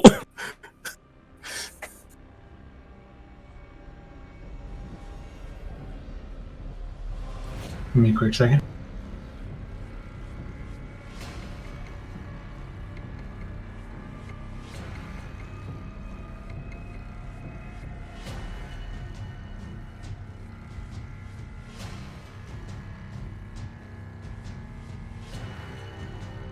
As long as she doesn't turn into a demon, I'm good.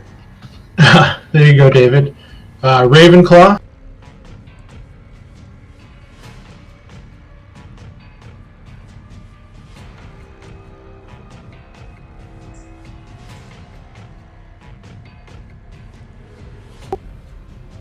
Death does come to everyone, only when it is their time. Make your death meaningful, and tell us what we need to know. What were you doing down here? Tell me. As she's burning to death. Oh god, dude. Speak to me, Rachel. All right, so you're just gonna speak to her? Yes. 'Cause she'll say the same thing. Death comes to us all in the end. She just keeps saying that over and over again, like a litany. I'll snap my fingers and let a cacophony of ravens finish off. Cacophony. Murder! There's a murder of crows! Oh, you weren't gonna let me hug Brad? Alright. God, it's hard to see these minimal sheets on here. This is a wisdom save. A 5. And you watch as sort of her head just sort of explodes, and the body's still standing there, burning.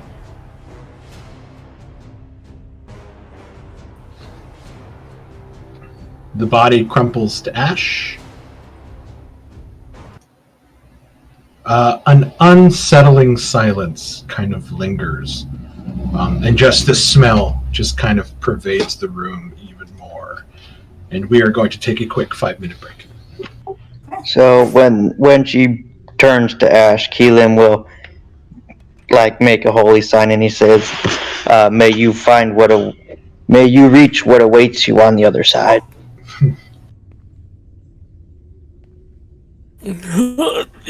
Yep. I think I just lost the food yesterday.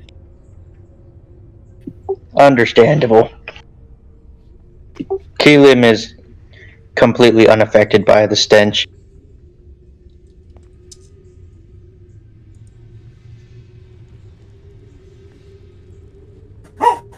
Ugh. What is wrong with these people?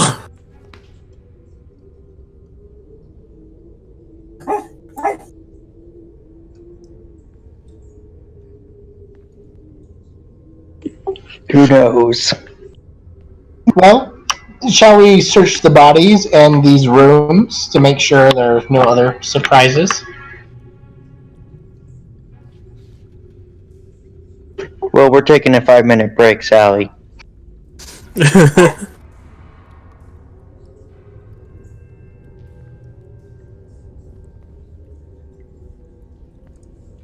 Ooh, sorry about that. Mark, who will fight, John Wick or Jason Bourne?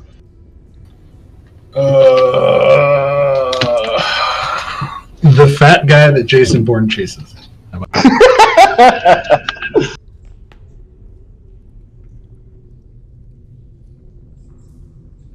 mean, they both kill you with household objects, so I mean, there's really no choice. You die. Yeah, I have actually never seen either series. I know John Wick's supposed to be really good, so. Oh my god, Grace. If you're sitting at home the whole time, at least watch the movies. I've been going down. I want to watch them. I really do, but I can't find John Wick 1 or 2 anywhere. So I guess I'm just fucked. I can't watch them unless I can just watch the third one by itself. You could rent them on Xbox Live. Yeah, but isn't that $10? I don't know. I know sometimes it's $5 for just to rent. Yeah, that might be too much money for me. That's too rich for my blood. You could buy the 3-pack for like $17, $20 these days. That might be more worth it for me. Was that David? Hi, David. Hello, best friend. It's nice to hear from you. I love you, David. I've decided I'm no longer playing frontline warriors unless they have a 20 or higher AC. I'm just not doing it. Did you die again? I went down 3 times in this fight. I have yet to be touched. Hi, Chris. I love you. So I don't know how. Okay, so proceeding here, we watched this woman die. She didn't say anything except that death comes for us all. We killed some cultists that were trying to run away when we came in. I would like to go back and check on the tieflings, assuming that they were left in the room that we left them in until I find that they were not, and then heads will roll. I will let her know that I have taken care of them. They are safe. She instantly beheads you. I wonder do we have what everybody taking back? care of. Yeah, I think.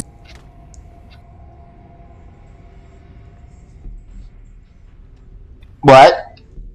Okay. Yeah, so in the book, this room was had 4 of the 18 AC, these guys, plus the one that was out in the hallway. So you guys would have had to fight 5 of them, and I changed it up to the fight that it was, which was still just as challenging, but not as deadly as fighting 5 of them. With extreme. Agreed. Yeah, 5 creatures with an 18 AC against second level characters. I feel like that's. Yeah. That's. I'm gonna throw some 9 HP and 6 HP cultists at them. Thanks, wizards. It would have been a tough room. Okay, so Chani begins to make her way back towards the torture chamber room, and you guys sort of get a better look now at kind of what's going on here. And you see that on the ground, sort of scattered around, one of them partially burned over here looks to be like sleeping rolls that they were using to sort of rest in here. Scabbards and holsters kind of lay on the ground as they sort of just took their swords as they kind of stood up to the battle cry. And there is a sarcophagus in the middle of this room, but you see that the top of it is missing and it is empty. Do I see the top of it anywhere? There is no top of it.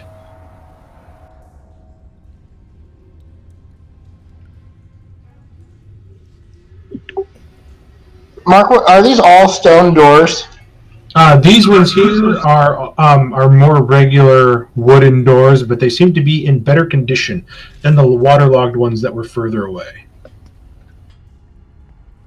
I apologize if I'm alerting the entire dungeon to our presence, but I am, yes, yelling at the top of my lungs because Sally said that she took care of them, and I don't see them in the room. Did you kill them? That's what I'm wondering right now. So I'm frantic. I'm gonna run to this door and yank it open. You yank it open and you see the 2 levers and an empty hallway as the light sort of being cast by the torch behind you just sort of goes away. It's sort of. I'm gonna have to take the torch with me then. So I'll put the torch in my hand. And you're screaming down the hallway. Yes, I am yelling at the top of my lungs. Where are they? You hear a mute thumping from behind this door. We're in here. All right, so I will yank the door open if I can.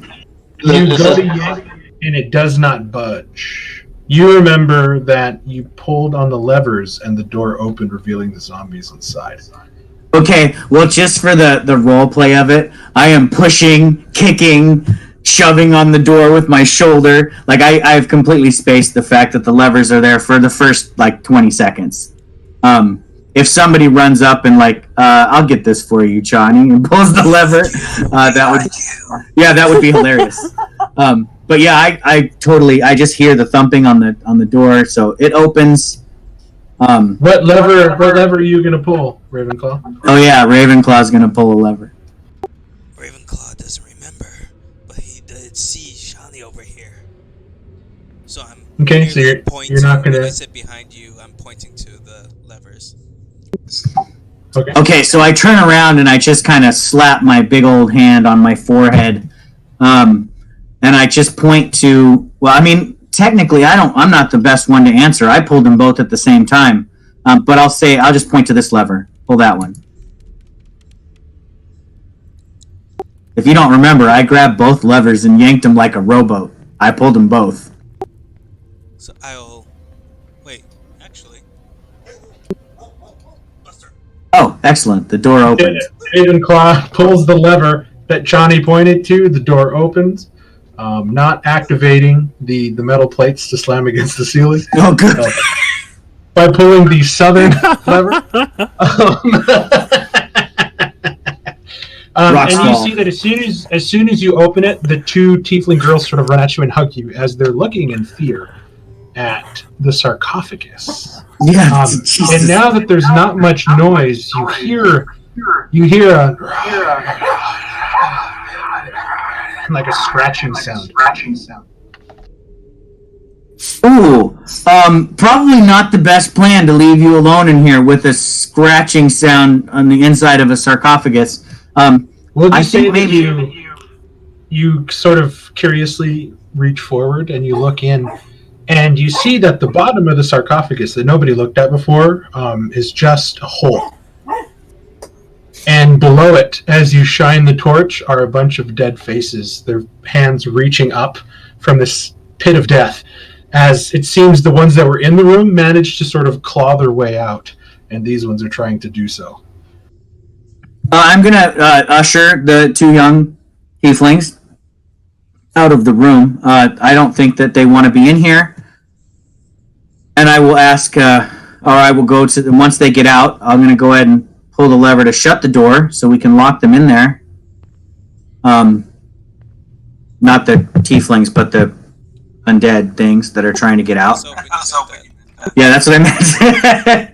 And then I will just guide the tiefling children back with us and say maybe it would be best. I know this room probably doesn't hold fond memories, but there's two doors here, one to the north and one to the west. We could shut them and, just keep them locked as best we can. You could stay here, or I don't know. Maybe I should confer with my allies. I can't go forward.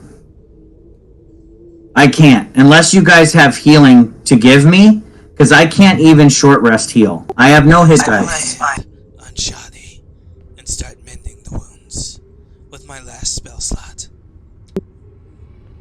Yeah, I hope you roll high because I have 3 health, and Mark will take all of my health. See, so 7 hit points. Mark will kill me in 1 hit. You roll a fucking 1. Sally, you put your hand on the doorknob, and it is unlocked, and you turn it, and you push the door silently open. You see a small chamber lit by 4 flickering torches that are set in wall sconces. And you are in another sarcophagus crypt. The sarcophagus itself is unornamented. There's no carvings or reliefs or busts. But you look, and there is no lid, and it seems to be packed with 3 separate pyramids of bones that sort of fill in geometrically inside. To just above the lip, and you see that there are some black candles that are unlit along the outside. Give me a perception check.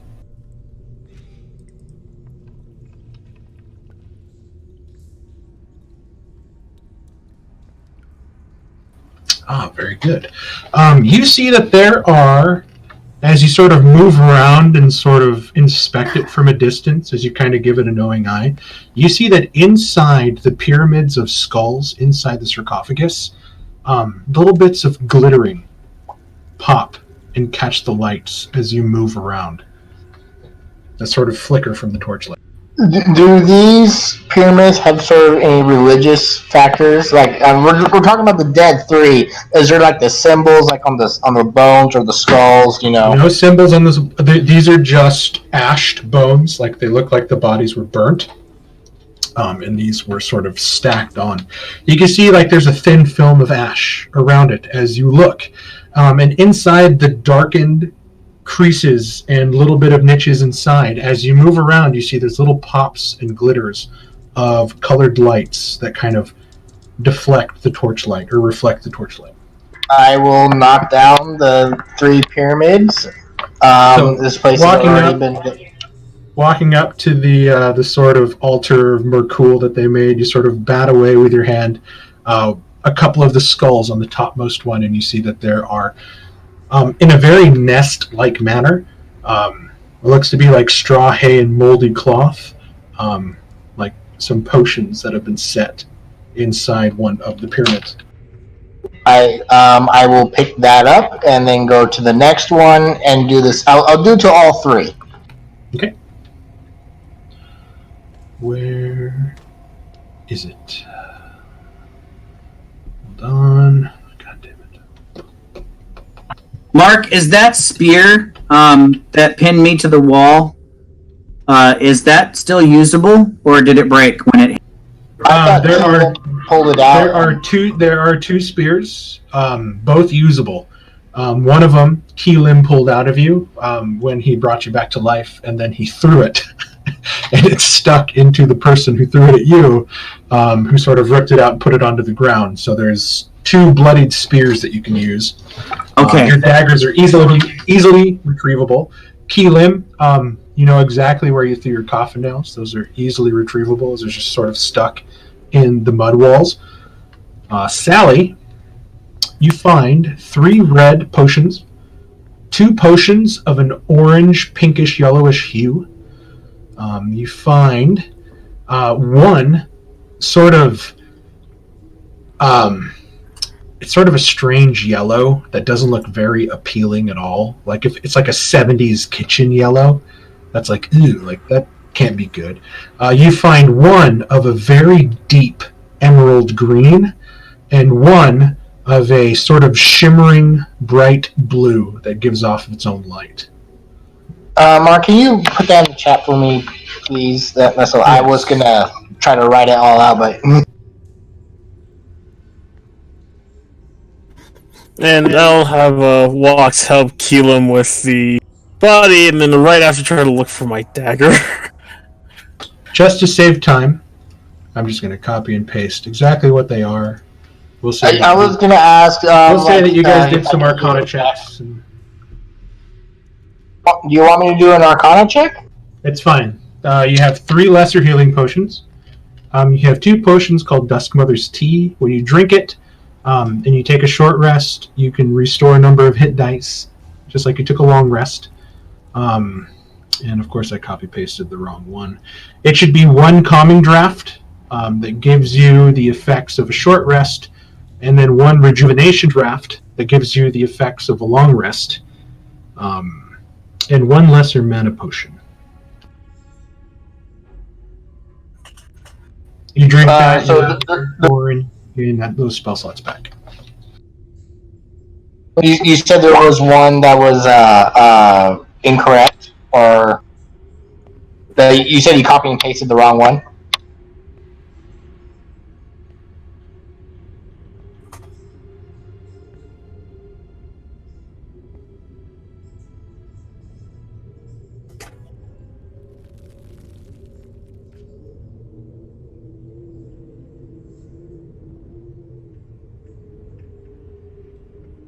Yeah, it shouldn't be 2. The original one that I had in the altar behind you guys was 2 calming drafts, but it's a 1 calming draft, which is the like disgusting pussy yellow colored one, and then 1 rejuvenation draft, which is the dark green emerald.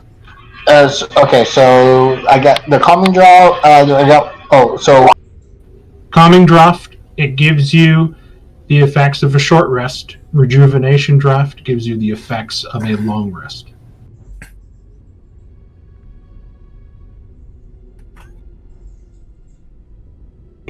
Who else would sorely benefit from a long rest? Like, who else has powers that charge?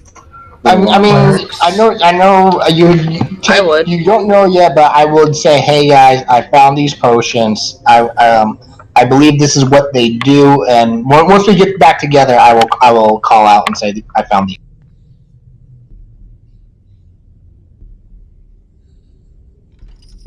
Yeah, that's what I was thinking. About spellcasters that heal, but to that point, in the case of Doug's character, his heals are long rest, but his spells are short rest. So he would have warlock spells with a short rest. Who else heals? Helim has some healing. Is that a daily thing? Your hit points of healing that you can do? My healing hands is long rest. Okay. Thorn and I as well, but Beta has healing. Is that, and that's long rest? That's your bard. You're just bard spells, right? But you can get those spell slots back. I'm not a bard. Oh, you're not a bard. What do you do? I'm a How do you cleric. heal then? What? Cleric. Oh, you're a cleric. Okay, but you can. So your healing spells you can get back with a mana potion. You don't need a long rest. Oh, we have a mana potion, then yeah. Heck yeah. I think. Right? I don't think so. Well- yeah, I was gonna say, wait a minute, I'm not a wizard, though. Yeah, I mean, if it says it gives back spell slots, then yeah. I mean, it's That's- all magic. It's all all of it. magic, but it just draws from sort of different pools of magic. So you are magical. The lesser mana potion says you regain spell slots equal to 1d4. So you'd roll a d4 and get that many spell slots back. Yeah, that's what I said, fair. So that could conceivably give you healing spells without needing a long rest. Mm-hmm.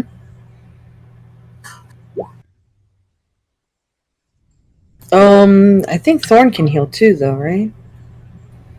Thorn just has his lay on hands. I have lay on hands, but a long rest would give me 2 spell slots for bless or cure. I thought you were a fighter, Thorn, not a paladin. No, their abilities were too close together that I'd basically be getting.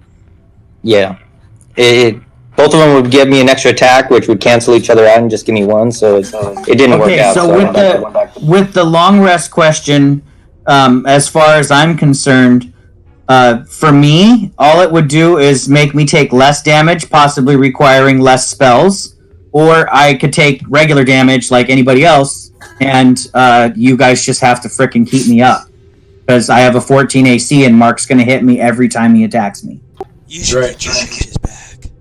So, I mean, either way, it's up to the party. If you guys want your long rest heals, I don't need it. I can go in and just be a great sword fighter with a 14 AC. I'm just going to take a lot of damage doing that. If I'm raging, he's going to do half damage against me, unless he's going to use spells on me, in which case it doesn't. We're not in the turn order anymore, right? Nope.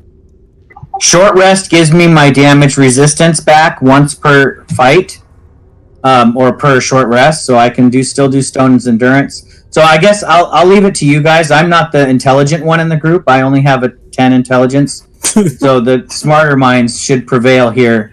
Do we want more magic or do we want more endurance? I have a 14. Not to mention, if I'm raging, I'm going to be doing a minimum of 13 points of damage when I hit something, which might be cleaving through many enemies. But yeah, 13. Roleplay wise, Sally's still going over these potions and figuring out what they are. Because I'm assuming it's going to take me a while, and then people are doing autopsies. Just for saving time, you know exactly what they. Well, right. Because I don't know if we're all back yet. I didn't want to come out and say, "Hey guys, I found these potions." And then because I know other people wanted to do stuff. I think he was trying to speed us through this. Oh, okay. Okay, never mind. So I come out. Hey guys, I found these potions. I know you guys may need them more than I do, and here is what they do.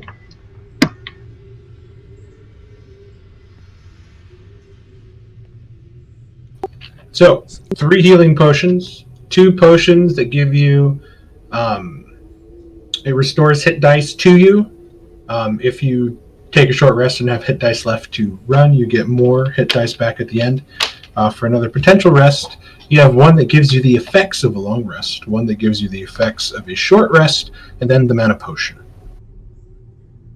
I would ask or look around and says who's the most injured. I see Thorn is injured. I will go up to Thorn and hand him one of the basic healing potions. Okay. So 2d4 plus 2 on those ones. Yeah, What are we deciding to do with the tieflings? Are they going to stay in this room with the doors closed while we push forward? Well, that was my plan. I mean, not the room with the sarcophagus. Sally did not know about the sarcophagus. She legitimately did not know about that. You locked them in a room where undead were basically trying to crawl out of a sarcophagus and killed them.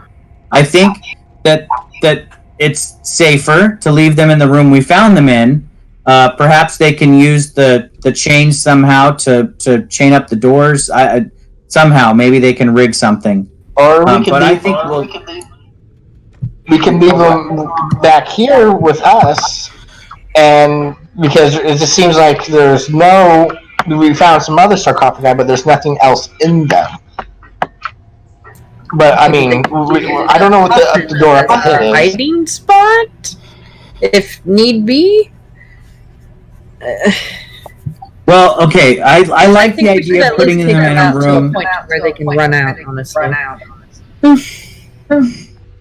I like the idea of leaving them in a room with only one door versus 2, but I don't like the idea of putting them in a tomb.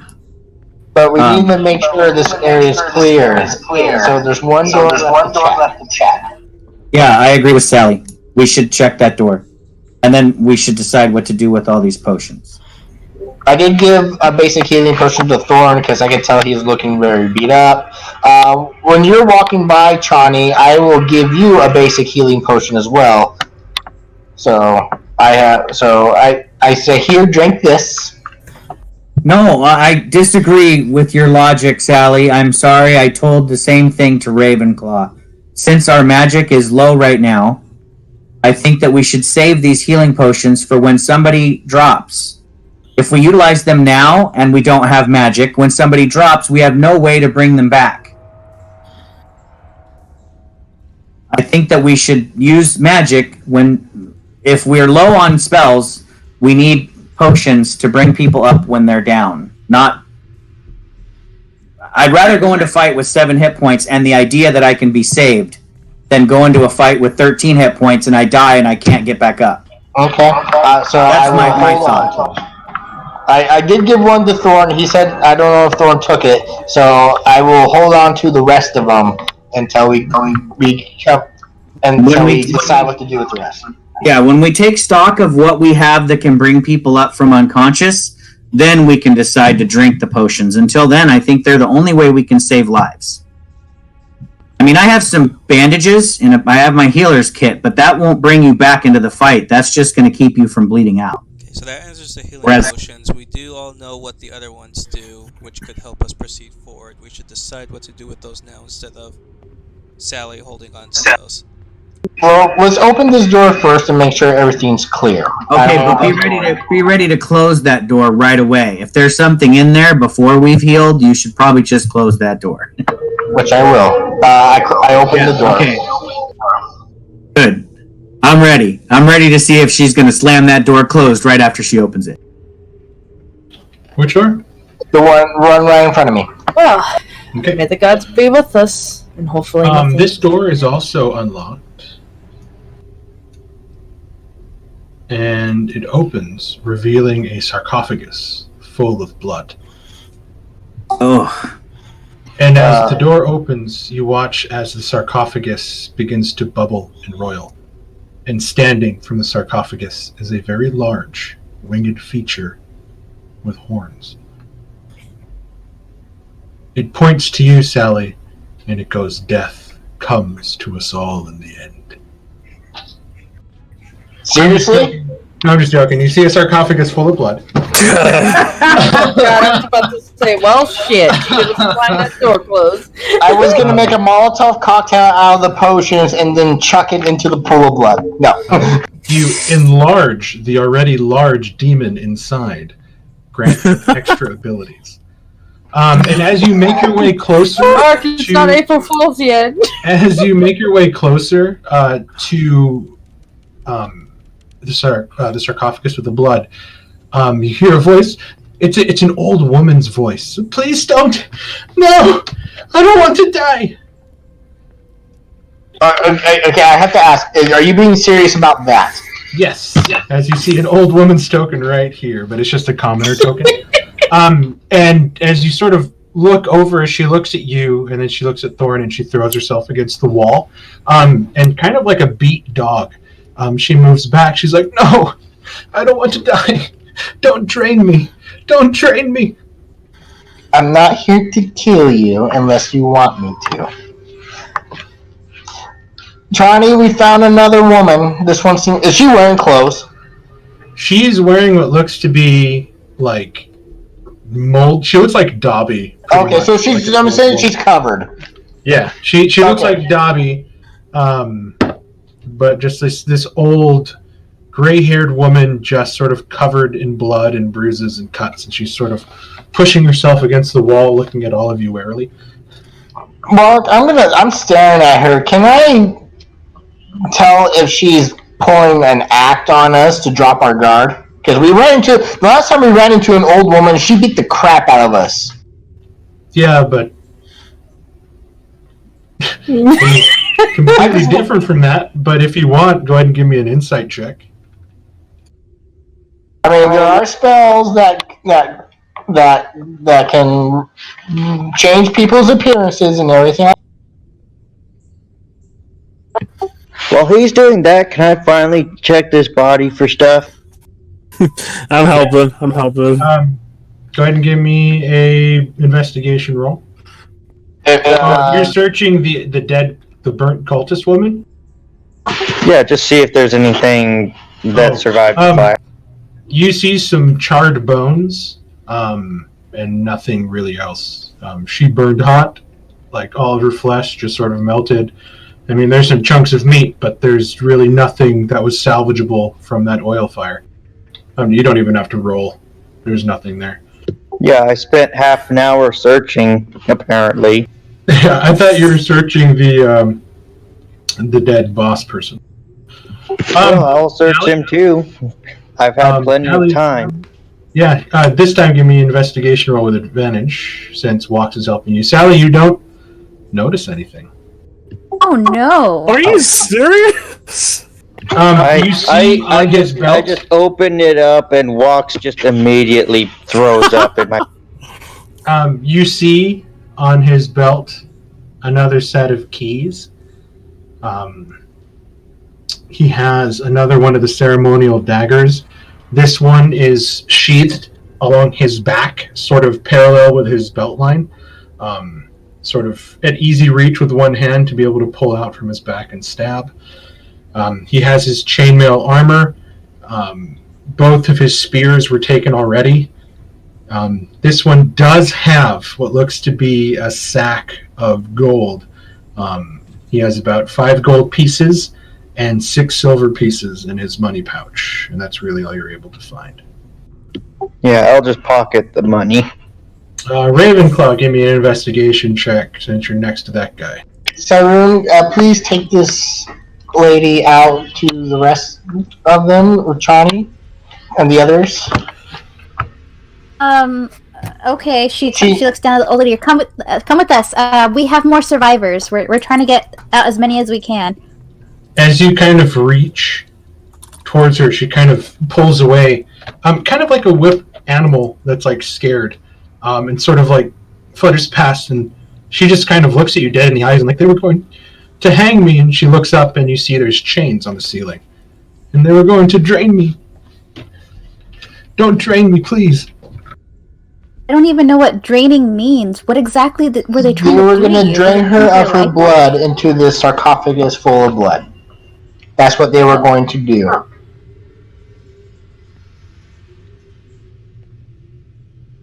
Why? Are they trying to raise something? Rituals. It's most like these are blood gods, gods of murder and death. That's what they do. There's a woman. There's a woman. She bathes in it. Oh. She says it gives her power. Oh, it's one of those women. And she'll stand up, and she just doesn't want anybody to touch her, as you can see. But you look at her body, and I mean, she's got like bruises of like hands, like on her skin.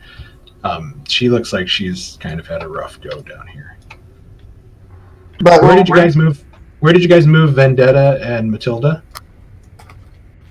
Wait, I will go ahead and bring them to us, at least in this room, Mark. I would want them close to me, so I would have kind of kept them with me when I moved up here to talk to the group. So they'd be with me. But as far as where we're going to store them, I guess I would come in this room and check this sarcophagus and see if it's dangerous or has people claw hands trying to. It looks like people have come in here. You can see that there seems to be a bunch of skulls scattered on the ground, which you can imagine were once on top of these piles, and sort of exposed now are these like what look to be like hay nests of straw and like old cloth that items must have once sat in, and you can imagine this is where Sally found her potions. Okay, so since this place has been kind of looted, there's a torch on every wall. It's well lit. I would recommend that we can keep them here. There doesn't seem to be anything dangerous in here, and there's only one doorway, which we can shut and make sure you're safe in here. And I'll give them one of my rations and my water skin for now, but I'll tell them I'll be back for that. Okay. To just kind of hold them over. So they have a day's worth of food and a couple, at least half a water skin. So I'll leave them with that while I tell them to be careful. And are you giving them a ration each, or just one ration? No, one ration to share. It's a day's worth of ration, so they can share that between the two of them. I'm hoping I'll be back before a day is up. Yeah, but I just know it was like I think it was an MRE that's like fit for one person. But I mean, and plus, I'm sure you've eaten MREs. You could definitely share those around. Yeah, but a day's worth of rations is 3 MREs. An MRE is just one meal. Yeah, 3 of them would be a day's worth. Mm-hmm. So I gave them 3 MREs to share between the two of them. Essentially, is what you're. And a water skin is supposed to be basically a gallon of water. So they have half a gallon of water and 3 meals. That should last. The water should last a bit. Yeah, so they're good for a bit, and then I'll tell them, to just be safe. Actually, Mark, I'm gonna. Crap! No, I don't want to give him my dagger because I only have 4 ranged attacks. Sorry, girls, you don't get a weapon. I need all my weapons. But then I'll give them a big hug and tell them I'll be back for them. You can give them a weapon from one of the dead bodies. Oh, I guess we did find some scimitars and such on the cultists. I'll give them a scimitar. And a few daggers. Hopefully they can pick it up. Yeah, they might not know how to use it, but they can. Or they might not have the strength to pick it up too. But yeah, once the old lady leaves, I see Thorn leaving and Cyrene leaving. Unless the old woman's not leaving. But I see Keelan standing there, and I say, "Be prepared for if something were to happen." Okay, so she's just following and sort of trying to avoid everybody as Siren's leading her into the room. And she kind of moves to one corner and just kind of tries to be as small as possible. And when she gets out, I tell Keelan, be prepared for if something were to happen, and then I plunge my hand into the pool of blood, and I'm gonna fish around and see if there's anything in Wait! there. Are you sure you want to do that before we decide what to do with the potions? Now that we have all the innocents in a safe location? Well, I don't know what's in the pool of blood. Sally, give me a strength saving throw. Yeah, she's gonna be sucked into a pool of blood. Yeah. Seriously? Yes. I mean, nothing happens. It's just blood. I know. I figured, but I have a -1 strength, so that's actually a pretty good roll. Yeah, it's literally just the sarcophagus that's been filled with blood. It takes a lot of blood to fill up a sarcophagus. Yeah, I So just you want can to. imagine there was some sort of grim harvest that was going on. I just wanted to see if there was maybe something on the bottom of it. I wanted to make sure everything Hey, was clear. Sally, if there was ever a pandemic disease type thing, you would be dead with shoving your hand in a big giant tub of blood. Only if her hands had cuts on them. For You the can blood say to get right through. now I am pulling a Lagozo because this is what I would actually do. God dang it. And this is why you wouldn't survive the zombie Hey, apocalypse. I've got a 79.1%. I would survive. Because Maybe. the reality is always Facebook posts. I know, but yeah, I take my hand out. I Common sense is not with this one. trying to shake off the blood onto the floor from my arm, and there's nothing in there. I just wanted to make sure. It's just blood. Could I want to see if I know, are there any rituals that require this much blood? Give me a religion check.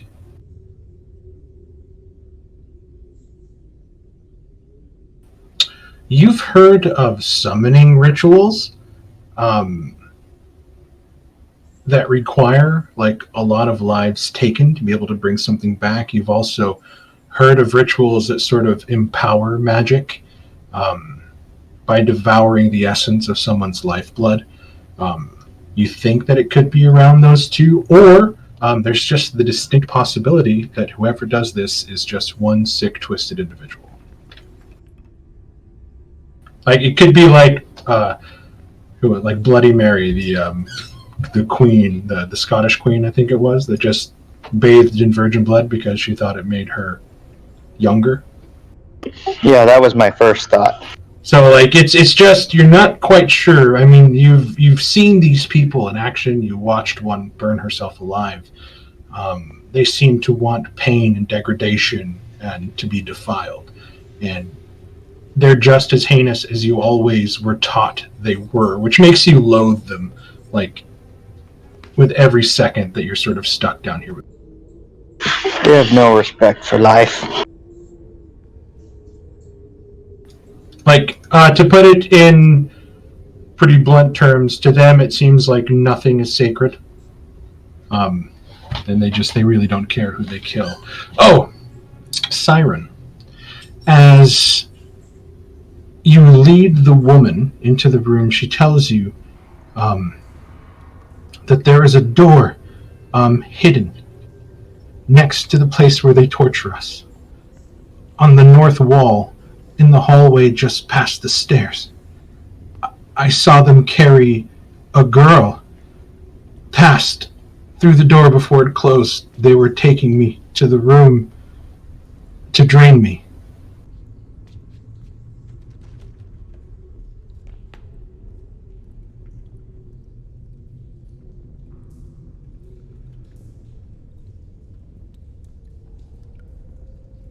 I immediately think that might be Callista that she's talking about. And I don't want her to get drained. So perhaps we should quickly down some of these potions and get on with it. Did we decide as a group who's drinking what? But yeah, I will come out and say the room is clear, and then you see my arm shoulder deep, covered in soaked in blood.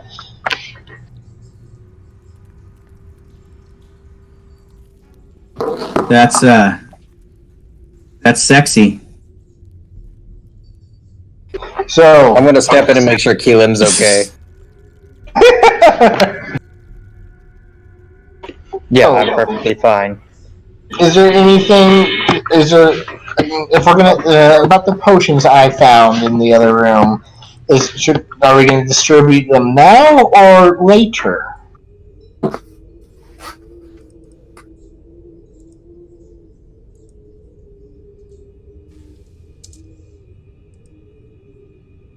Distribute them now. Then who gets what? I say now. I'm making a list, you guys, real quick. I'm typing a list of everybody's name, and then I just need to know what potions we got. I'm gonna scroll up and find them. I did give one regular healing. Again, I don't know if Thorn took it or not, but I did give one to Thorn, a regular healing potion.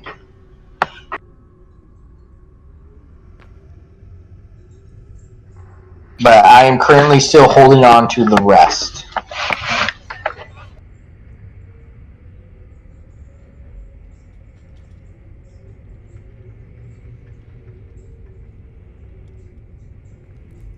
I will chime up and say, Johnny, I do believe that and I pull out the one of the long rest will benefit you more. You do seem to be in the front lines and going down. Perhaps you should be fully prepared for what's up ahead.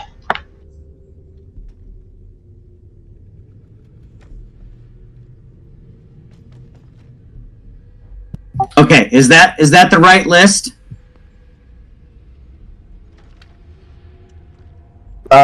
Two Dusk Mother's Tea, one Calm Drought, one Lesser Mana, and one Rejuvenation, yes. Okay, so that's 8 potions, and there's 8 of us. So everybody pick one. So I'll just go down the list. Siren, which one are you taking? I want a potion. You want what potion? Just a healing potion. I will hand you one. Okay, so I'm gonna update my list. I'm gonna give you a potion of healing. We have 2 of those left. Sally, which one are you? I will hold on to a regular healing potion.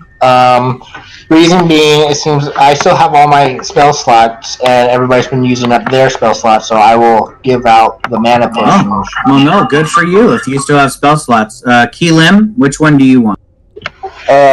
I think that I'd like the Dust Mother's Tea because I'm out of hit die. I will hand Keelim a Dust Mother's Tea. Walks? I'm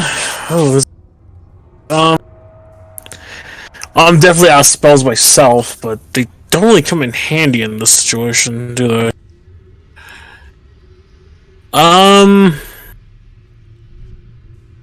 If there's any more potions of healing, I will gladly take one.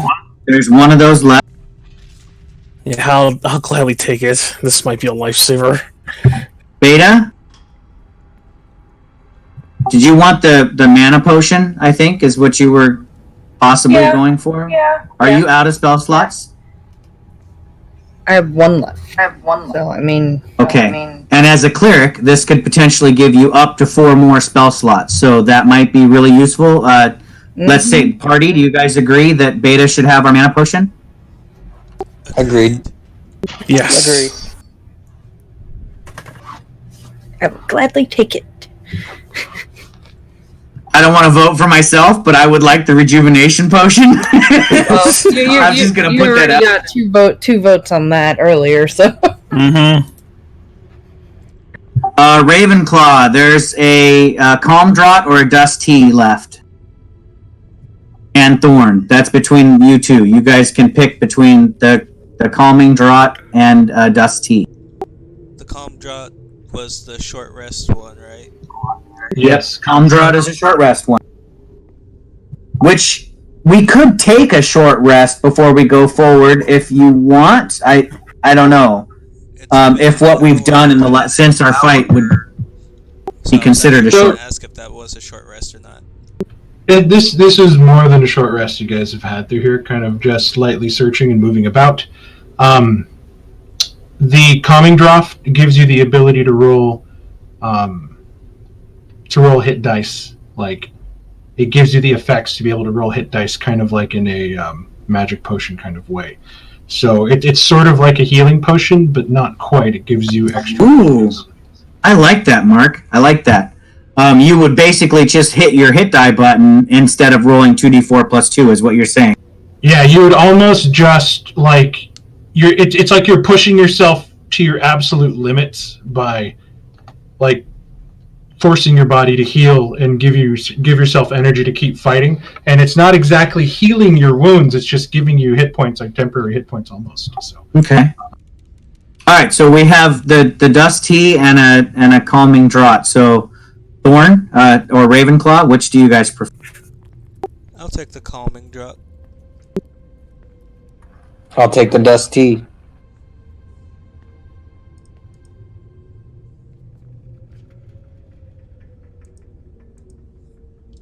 All right, it's in the chat. That's what everybody's got. Everybody got one thing. Mark it down on your sheet, and I'll go ahead and drink mine now and full rest. And we should be good to go. yeah, so if you drink the calming draught, your wounds won't heal, your bones won't set, your bruises won't go away. It just gives you the ability to fight on using your hit dice. Like, it's not really magical healing. It's like an adrenaline shot. D&D's version of an energy drink. Yeah. Is there a monster symbol on the potion? No, it's a big red and blue bee. So Red Bull. It's a bang. What's a bang? the off-brand monster / Red Bull it's an for off-brand like $1. that they sell at like super supplements. I don't drink. The only energy drinks I legitimately only drink, and that's only when I'm driving long distance, is the 5-hour energy shots. Same, and that's if I've had like. So I'll 3 hours. just say, those of you that want the effects of the Dusk Mother's tea, go ahead and drink it before the long rest, because you have to drink it and take a long rest within 12 hours of drinking it to get the effects of it, or a short rest. So we'll just say that those of you that had the Dusk Mother's tea, drink it, take the short rest, and you can get the extra hit dice healing and stuff like that. So. Also, Beta, you should roll a d4 and you should roll a 4. And if you drink your mana potion now, we'll see how many spells you get to go into the rest of the encounter. Right? Yeah, I got my fingers and toes crossed for you. I want you to roll good. At least a 3 or a 4. Alright. So if we're gonna take another short rest, I could do another song for you guys. This was a short rest that you guys did during this whole searching period. Ooh, that's terrible.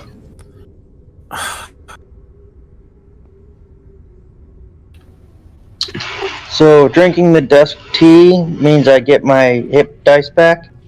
Yes, you'll get your hit dice back at the end of the short rest. And then you can take a short rest as normal. So it's like it's giving you free hit dice during this short rest. It's like if you have 2 hit dice and you go into the short rest after you drink the tea, you can hit both, and then at the end of it you'll still get your hit dice back, kind of deal, because it's the effects. But if you have none, you'll gain hit dice at the end of this. Okay, so you get 1 spell slot, Beta.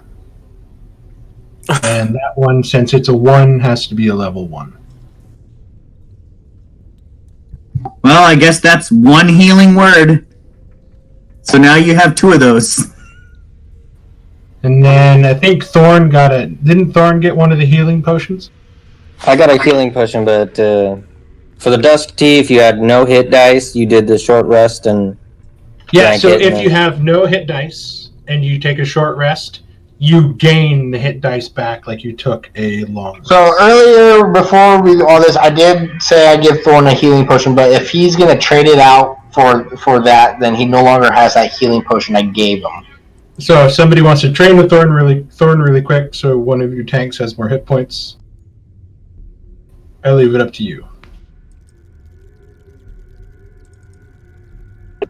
So, Mark, Yeah, we or drink the person- dust tea during the short rest so that our next short rest will have hit dice? Yes, that's the effect of the Dusk Tea. Yeah, so this short rest we don't heal because I have no hit dice currently. Yes, so you would probably want the calming draft to get you, and you can spend hit dice for free using the calming draft. So you can push yourself to the limits of however many hit dice you have, but it's not going to fix like any lingering effects that your body might have. Would you like Yeah, to I'm not try- drinking 2 potions.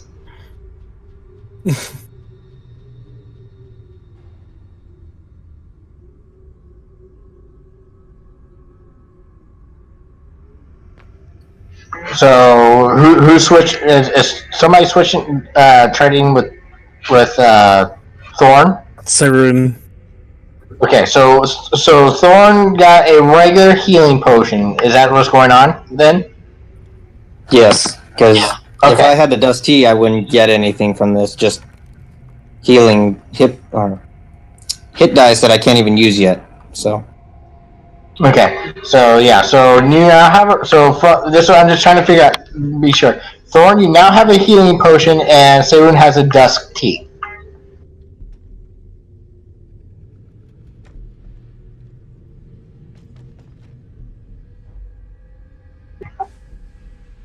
God damn it. Get those ones out now, guys. Get them out. There's too many ones to get out. Hey, Mark, I have a good question, and I've never really thought about this before because I've never put a spear on a character sheet. Yes. A spear is either a melee weapon or it can be thrown at 20-60, right? Yes. So if you just add a spear to your character from the compendium, it gives it 2 attacks for one-handed and two-handed. One-handed doing D6 and two-handed doing D8. But under the two-handed version, it still has range 20-60. Does that lead me to believe that I can throw a spear with 2 hands and do D8 damage instead of D6? I don't see why not. I think that's I see why not, because that's freaking ridiculous. Yeah, but I think that's I'm just asking. like I think they just put the max range on it and just give you that option to throw it if you want.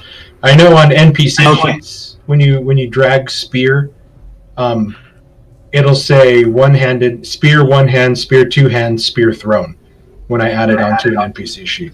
Okay, I like that. So just as from DM to DM, a spear thrown is a one-handed weapon. It does a D6. It does not do a D8, correct? Because if you think about it, demonstrate throwing a spear two-handed, I'll allow. Yeah, because it Yeah. physically, I don't think it'll work. Like it'll come out all wobbly. That's why you don't see people throwing javelins. You know. I was about to say in real life. I'd be like, show me your two-handed spear. Challenge accepted. I will post a YouTube video in a week. I'm going to toss in my DM hat. If you manage to two-hand a spear, you must name your character Happy Gilmore. Fair. I would think two-handing a spear would be like as if you're throwing an axe just overhead. All I gotta say is, damn, that's one hell of a crit on a crit. Sheesh. Okay, so continuing on with the potions are people drank their potions. Shall we continue on with the journey? I think we should. Our innocents are safe for now. We should not give them much more time than we have already to prepare. I'm feeling like I have slept for a full night's rest. I'm feeling very good. I'm ready to protect you all. Then lead on, Chani. Normally I resist the Sally's orders, but I am feeling really like top of my game right now. So I will lead on, as she said. Lead on where? Which direction? This way? The way we came back. I don't see a way forward. Okay. Hey guys, there's an area where there's a hidden, I was told by the old lady that there was a hidden passage where they probably, well, you probably already heard, but I'm assuming that's north. I didn't hear. Really? Why don't you go ahead? Why don't you go ahead and show us, Siren, and I'll follow right behind you, making sure that nothing happens. Maybe you are better able to find the hidden door than myself. So when it said north, was it like as if we were heading back into the same room, or are we heading north from here? Because I wasn't exactly sure. North from the torture chamber. Okay. The same way that Matilda said she heard grinding of stone just up the hallway. She told you that along the north wall she saw the stone open into a hidden passage. Okay. Well, this is the north wall right here where I'm standing. Right? So I'll put my... Why don't all four of you standing in that hallway give me a perception or investigation? I leave it up to you. I'll use investigation for myself.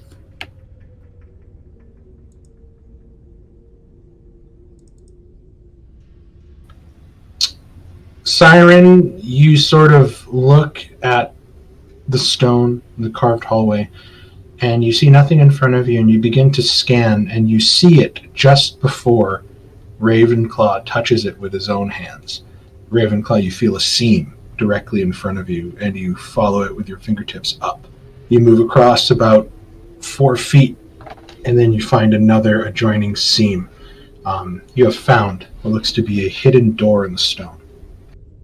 I believe it's right here.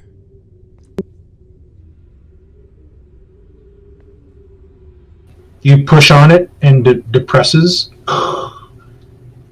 and then it begins to slide, revealing a darkened chamber beyond. More water begins to flood this area, and there's a slow trickling, dripping sound. You see some pillars coming out of the water, fat and swollen with rot.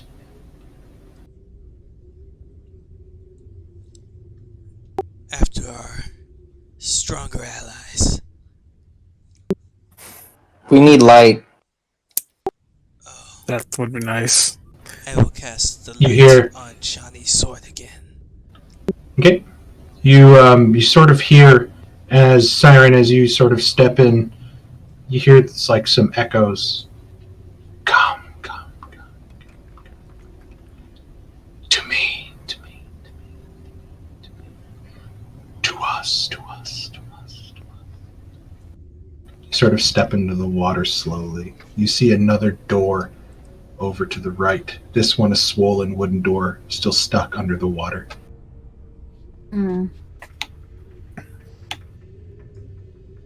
So I just grabbed one of the torches, Mark, from the other room and put it under my character token, so I'll just carry that for light.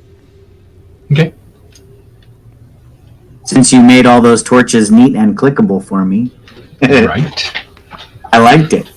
So you guys move forward again, and the more of you that step in through the sort of secret stone passage into the water just begin to hear the come. To me. To us. I will press my ear up against this door here and see if I can hear if that voice is coming from behind this doorway or not. What's your passive perception? That would be a 13. Keep an eye out for those snakes. With a 13, excuse me, with a 13, you hear what sounds to be like sloshing of water, like someone moving lazily through. A couple someone's moving lazily through the water. The sound your hand makes when you're sitting on a dock and you run it across the water, like that. Okay. So I turn around and just whisper to Thorin behind me. I think that this room is occupied. Keep an eye out for those snakes. Last time we went to water, there were snakes. I also would like to hold my sword up and look up at the ceiling. You look up at the ceiling and there are hundreds of You look at the ceiling it's just blackened. You look at the ceiling and you can see that it's glistening it's reflecting the light from the sword, and you can bits of water are dripping. And it smells like the sewage water from the sewers, it stinks. But there's just an ever-present drip in this area. And accompanying the sounds of drips, trickles, and the whispers that seem to be coming from further beyond is just the sloshing of water behind that door. Mark, do I smell that gas? You do not smell the sulfur in here. It's just, again, this time it's just sewage. There's no methane or anything like that. Are we not going to check the door? I said what I heard behind the door, but I don't know that we need to open it just yet unless you guys want to. Does everybody... I thought Siren was kind of sneaking ahead to kind of see what's around the corner, and I didn't want to... Leave her alone. If she's being stealthy, I want to let her be stealthy. I don't want to ruin her stealth. Does everybody see everything now? I see... I can see it about here. Okay, good. For some reason, my dynamic lighting glitched. No, we don't... Yeah, the map is not revealed to us. No, it's not. It's still dark where I can't... I can see to this point here, Mark. It looks like there's some cave in here. Yep, you see a collapsed tunnel that once led to an area there. Siren, as you head further up, you see a larger carved hall area where the ceiling now goes from the 10 feet here, and you can see it sort of raise gradually when you hit this area. There seems to be some bodies that are kind of just floating in the water. Oof. Okay, I'm gonna get a little bit closer. I whisper at you to be careful because those bodies might not be deceased. Right? But I've got your back. Give me a perception check. Okay. Through the whispers, come. You hear a sort of Nazgulish type voice that's sort of low. Soon, child, soon, we will have what we came for. And then you hear a sort of brighter, jovial voice. I live to serve. Good, child. Good. He has told us everything we need to know. Did I do good? You did the best, child. To me. To us.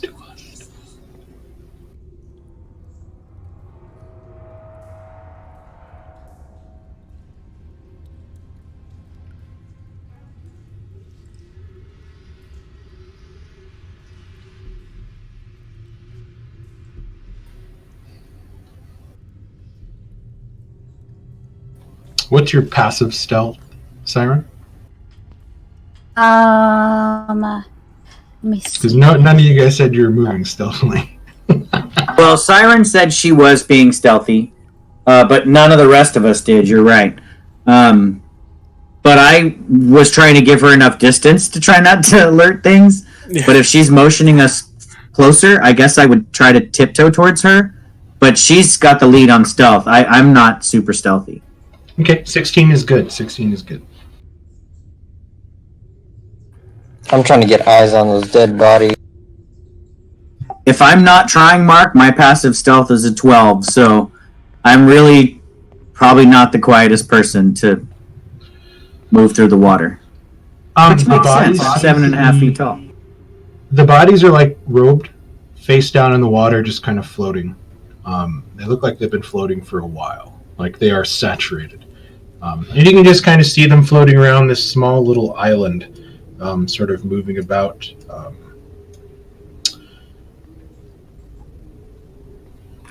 I don't know if I can see them. I can only see to here.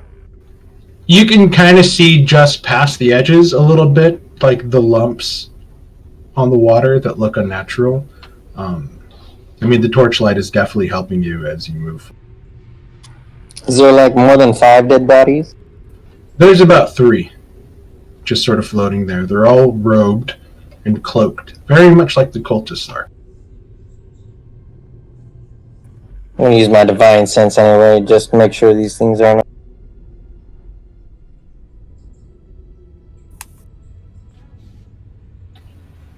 60 feet, okay. You pick up, well, let me see.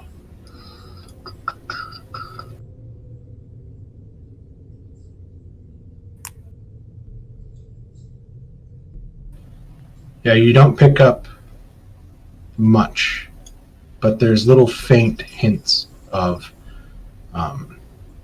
faint hints of undead and faint hints of infernal.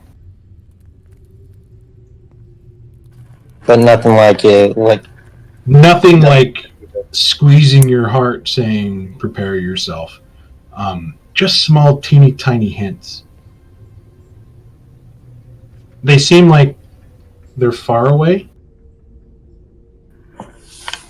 Just wanted to make sure those things weren't going to jump up and get us. I've had enough of this, yeah. One kind of just sort of floats over, and then Siren kind of kicks it, and it sort of moves back. They're just dead bodies.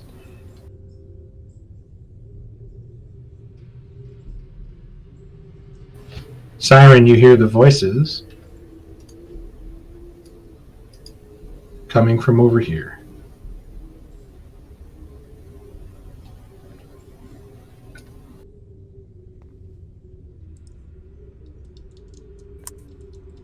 Steps going up.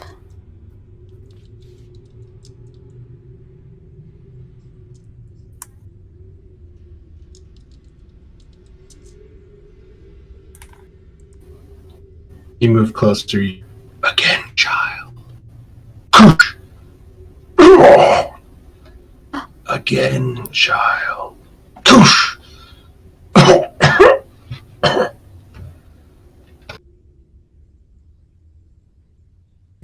Dude, they're freaking killing Callista. I feel like Callista's killing them. That's what's going through my mind. Same. Am I doing Siren, good? how? Yes, child. I better follow the group. I'm goddamn. I'm tempted, but I'm not going to. Nope. Moving as quietly. Siren, as you step closer towards the steps, you look inside. You can kind of see a tall, robed figure. And in the far end, you see a statue. This statue of a cowled person holding a skull in his hand. The skull seems to be screaming. And 3 voices speak at once. They are here. Shit.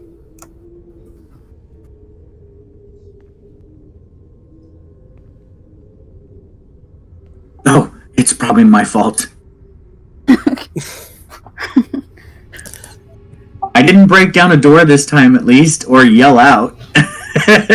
You see another set of steps behind you leading up to another dry area, a hallway that seems to go off and turn, and then another one that goes up this way. Well, I guess everybody should be ready for a battle. I draw my, or actually I have my sword out because it's what's giving us light. So I grip my sword hilt. I'm good to go. I will, if since she says that, when she says they know we're here, I'll move up to her. Chani? Since, yeah, Chani is going to move up to Siren. Chani. Since she's, yeah? Since you got the full rest, would you mind if Thorn took your spears? No, I don't mind at all. Actually, take them. You can have them. I'll keep my daggers, but yeah.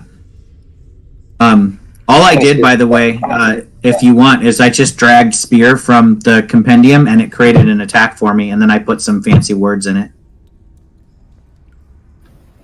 But it was pretty. Because I actually have no range, and I don't really want to get up there with her. No, I think that's smart. Throw the spears first. Those of you closer now can hear the voices. 3 voices talking in unison. 6 new, 2 from before. Come, come, come to us, us, us. Oh, it knows us almost by name there. That's a little creepy. I turn around and say, Sally, I think it's calling for you. You don't see me. I'm around the corner. I know, but I know you're back there somewhere. I turn around. Hey, Beta, tell Sally it's asking for her by name. Come, children of the misguided. She already kind of knows. Mark, does this voice sound familiar to me and QM? Not at all. Okay.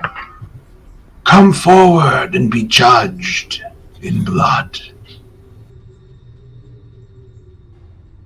The hand of tyranny also heals this judgment for us. that ass. Oh no! What? When you said, oh no.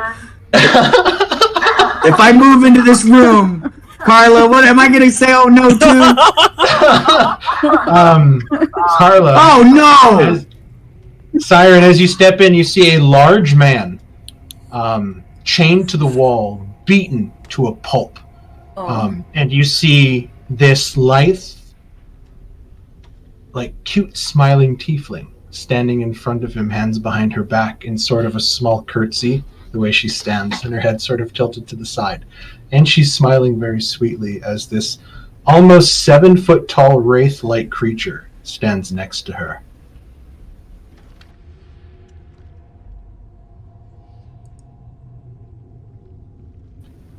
Three new. The others hide still. Come, be judged.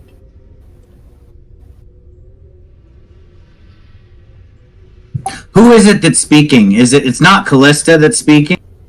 It's the tall figure. Okay, I thought so. The big wraith thing standing next to her. Okay. What sense do I get about Callista? Does she look healthy, healed, or hurt, or chained up? She looks pretty healthy.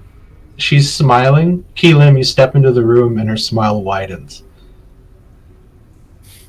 Hello again. Hello yourself. You came back for me. I came back for you. I'm glad. Come. Be judged. Be reborn. As she has. And in sort of like a dancing flutter, you see her begin to move and twirl. And sort of like Hunger Games style, flames begin to grow from her clothes. And you see as flame almost engulfs her. And you see now as she stands before you,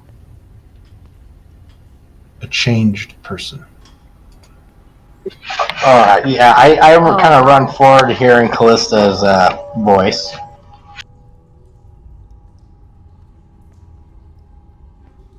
Damn. Fire seems to smolder off of her onto the ground. You see the person standing behind her chained wall begin to sort of wince in pain from the heat as it's almost coming off of her in waves. I'm glad you came back. I am too, and I step forward. 5, 10. As you step forward, she vanishes. And we're going to roll initiative. Oh, fuck you! Really? She vanishes? Yeah. You step forward. In the time you were stepping forward, you got too close. She vanished. And now you're the closest one next to this tall 7-foot tall wraith creature. Son of a goddamn it, Mark! She's turned invisible. She's gonna get you killed. Nobody's really liked Sally, and now you just step forward This is the first time we've actually You stepped weren't being forward. very slick, Sally. You're like, okay, I'm going to walk forward. It's kind of a threatening gesture. They said, hey, come closer, come hither. I'm like, okay.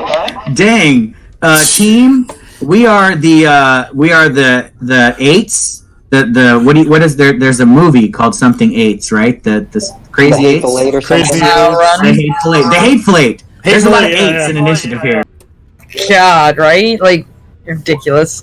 Yeah, random dice roll. So I changed to 9. I forgot to click on my token. Yeah, good call, Carla. There are 8 of us. There's 8 of us, and half of us got 8s. How about that? That's why I was like, random my butt. I come back to it. If you want, Charlie, Alright, you let's go see. ahead of me. Yeah, Key Lam, I think, or no, Key Lam got a 5.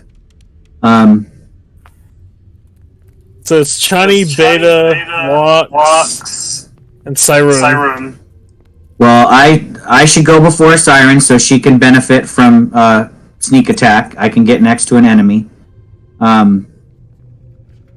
Walks, if you want to go before me, you can, or if you want to wait and see who needs magic. I will gladly just hang in the back, so if anyone tries anything from behind, I will stab them. And Beta, I should probably go before you too, just in case I get hurt. You can heal me. I agree. If it comes to that. Go before me. All right, so let's go with this. This order is fine. Although I think Siren should probably go ahead of Beta if it were me deciding. Yeah, I was gonna That say way- Siren's already in the room too. Like more so in the room than she is. Yeah, and that way, if either Siren or I get hurt, you can come behind us and heal one of us if we Yeah, need. if Siren wishes to go ahead of me, she should. The hateful 8. Yeah, that's what I was saying. That there's so many 8s in this roll. But I thought, okay, yeah, everybody hates each other. Great. No, not really. No, but everybody does seem to hate Sally. With the exception of maybe Keelan. Maybe. Mark, I have to ask, is this curtain open and we can see the rats inside? No, the curtain is not open. Okay, I just want to make sure because I can see inside of it and I see rats. Yeah, it's no I problem. see. It's a pretty ratty curtain, but these rats are just moving around, sniffing on the ground, not really doing anything. Okay. Okay. I didn't No, know. that's a good question, Chris. I was going to ask that too. If they were supposed to be a surprise thing, I was going to say, "Sorry, Mark, your surprise is ruined."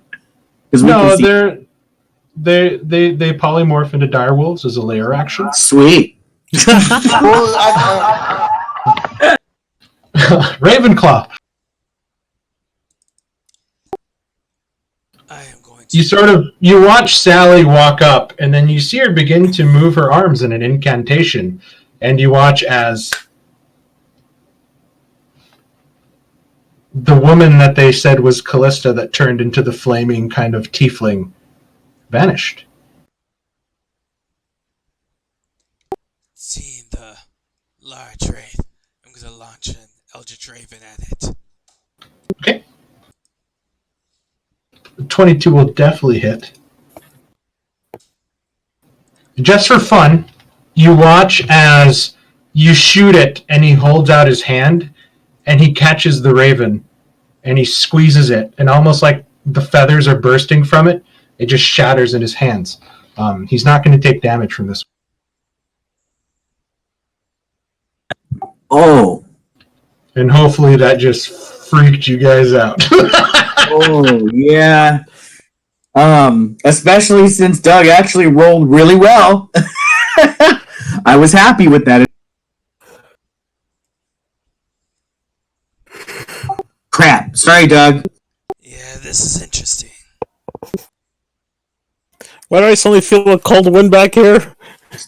Basically, Siren, what happened is the monster ignored a direct hit to the face with ravens. Yeah, the spell had no effect. He seemingly caught the sort of force raven he shot out and just nullified the damage to 0. Ravenclaw is at the end of your... That's the end of my turn. Okay. We'll see how many of those he can catch. Okay. It is Vaz's turn. And he's going to look to Sally, who is moving her hands in an incantation to cast a spell. And he steps forward. Sally, as he steps forward, there is an aura of murderous intent that sort of makes your knees buckle and makes you sort of want to scream out in fear. And this is his sort of killer instinct sort of given a physical form, and it sort of makes you quail. I need you to give me a wisdom saving throw as he looks you in the face and there's a flash of red light that catches your eyes. Wisdom? Not saving charisma? throw. Wisdom saving throw. He is using his ability called Stunning Gaze.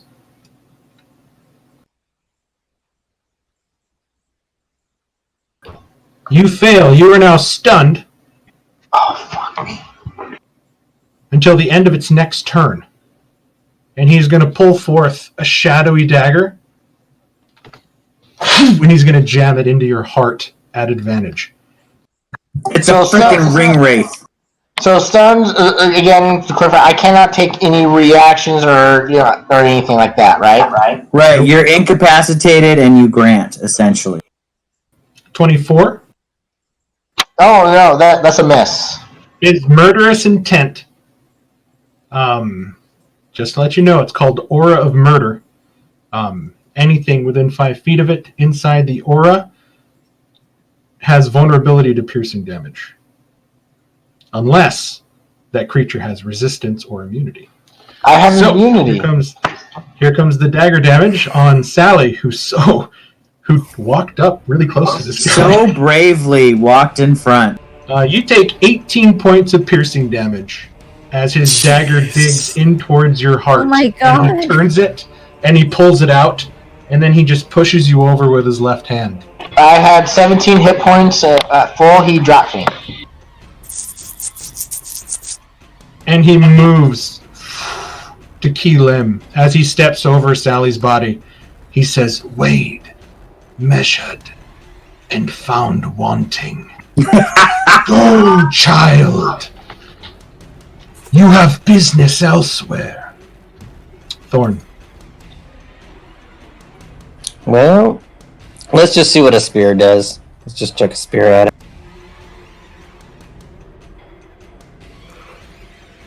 24 definitely hits.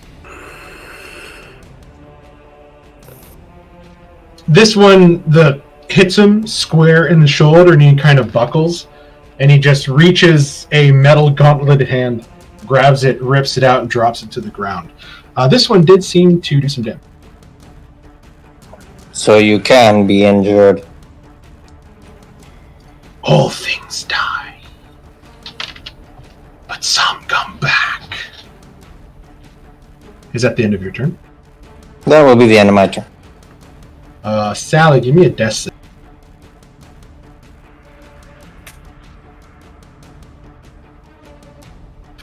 That is a success.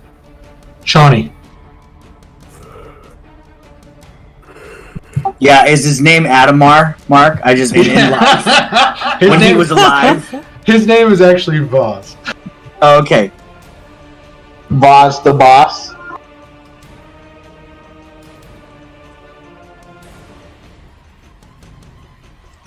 Alright, sorry, I was spacing. I was remembering A Knight's Tale. I love that movie. I am terrified of this thing, but at the same time, I'm a barbarian, and fear does not move me to passivity. So I will, as a bonus action, throw myself into a rage, and hopefully it is not... since it's immune to magic, at least by my best guess since I watched Ravenclaw attack it, hopefully it is not immune to cold iron. I call out to Ravenclaw as I move forward, shouldering past Thorn, and I will swing my greatsword at it while I'm in rage. I'm not going to attack recklessly, though.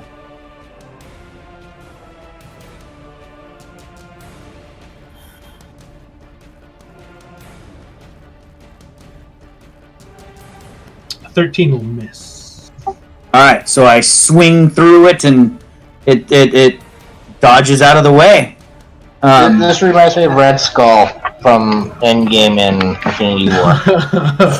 I lead you to a treasure I cannot attain myself. So I am raging, but that will end my turn. Actually, I'll go ahead and move one more space just to give others a chance to move in on it if they want. Sounds good. As you get up close to this, both of your sort of feral instincts are like butting heads, like two fighting grizzly bears. Your sort of focused rage against his murderous intent, and it's literally sending sparks through the air of just the two things clashing. But he doesn't have to make a saving throw? It's like a Dragon Ball Z fight. Nice!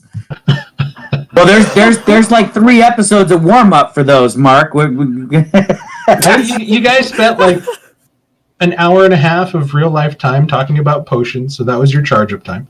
There you go, okay. That's Beta. true. Beta, you're up.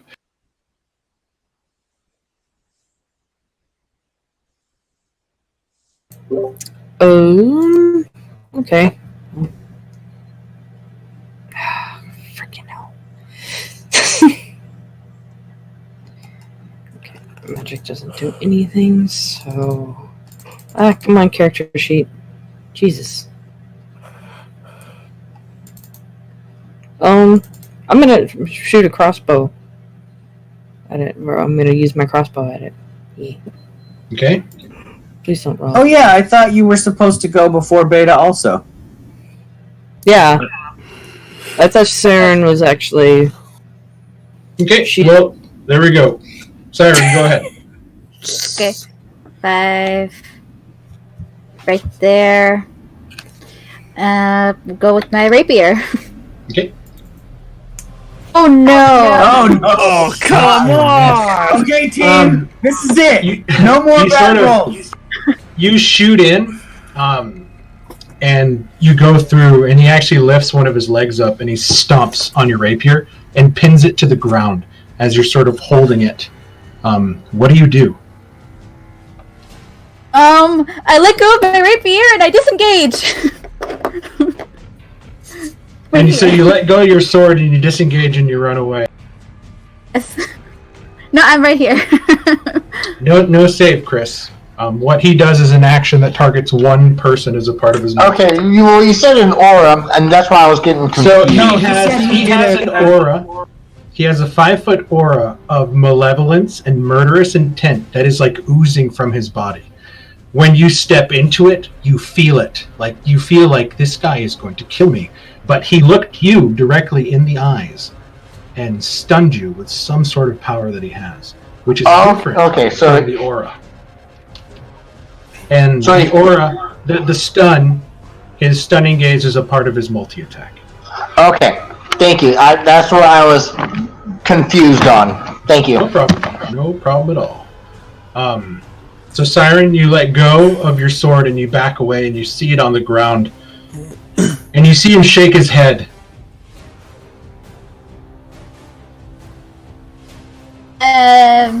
Okay, and I end my turn right behind Thorn.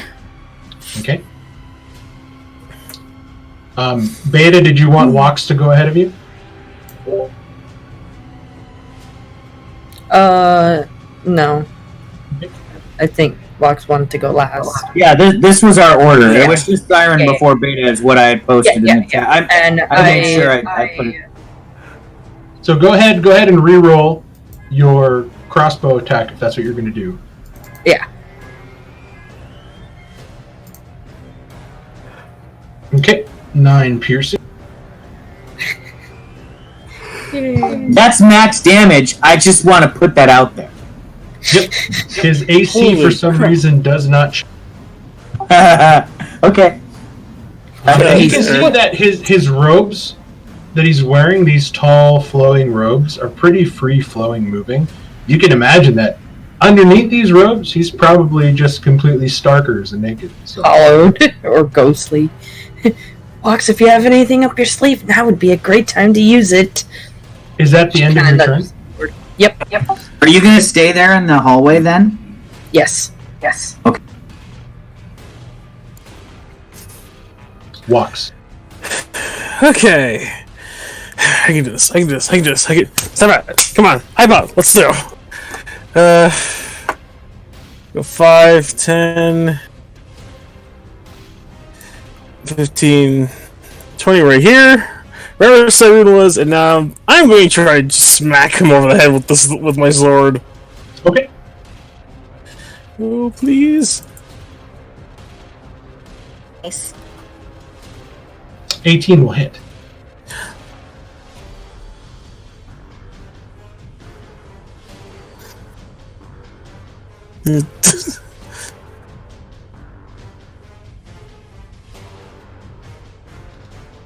Okay.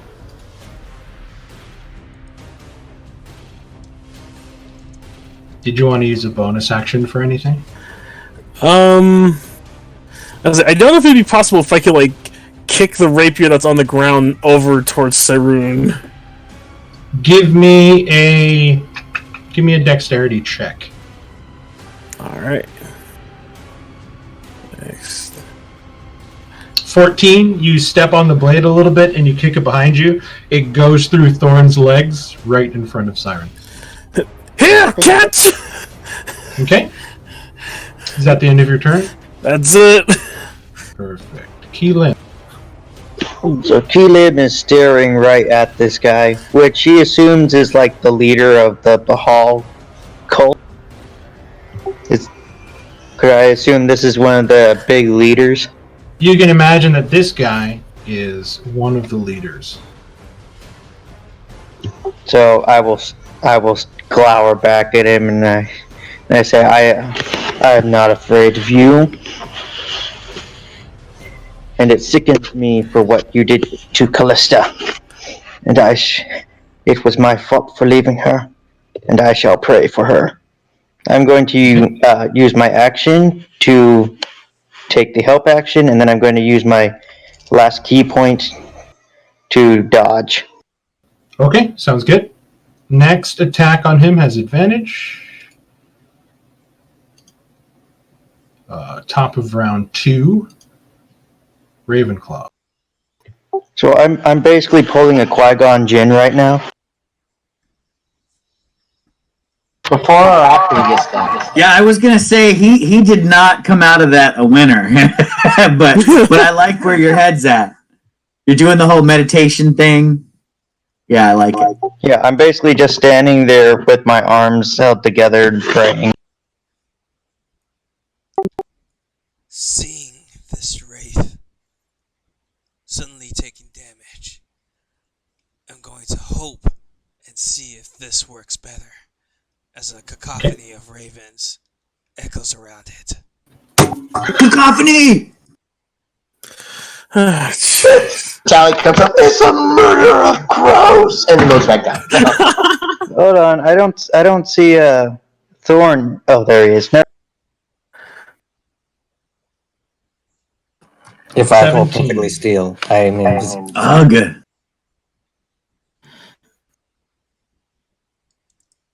God, with only a +1 wisdom, too. That's a pretty good roll. Odds are in your favor there, Doug. Mark's just rolling really well. He has advantage on those. Oh. And as I head this way, passing Beta, I just ask, are you able to revive the angry one in the dress?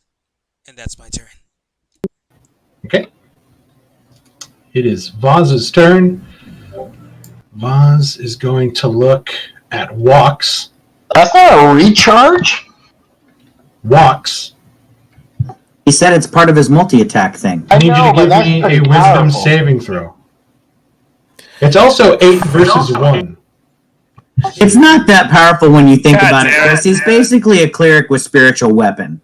Walks, you are now stunned as he takes his dagger and he's going to jam it into your heart with advantage. Crap! 22. Oh my god. You take 16 points of piercing damage. I'm down. So, guys, we have 6 rounds left to kill this guy.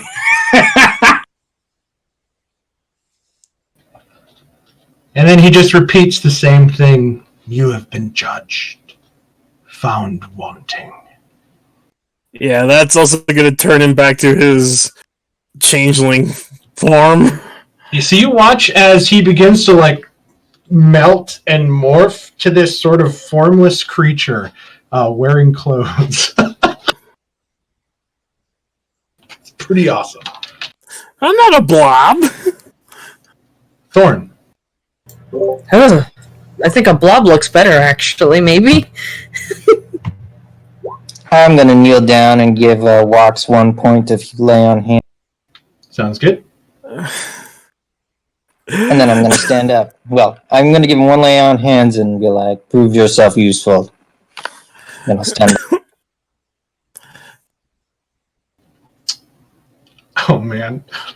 Ravenclaw, as you sort of step back behind Beta and sort of tell her, can you revive the angry red one? You hear soft splashing in the water, and you look, and you see the old woman sort of hobbling towards you.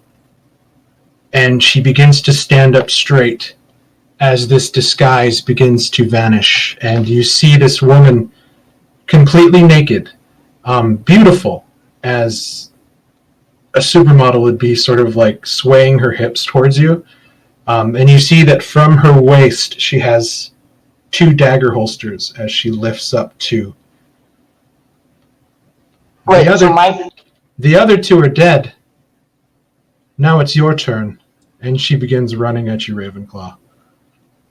The 15 didn't... Oh, god damn it, Mark. You said, and it was your wording that was specific, you said you wanted to see if she was being deceitful to you. You did not say that you wanted to see if it was an illusion, which is why you did an insight check and not an intellect investigation check to see past it. Wording is key when it comes to that spell because it specifically says intelligence check.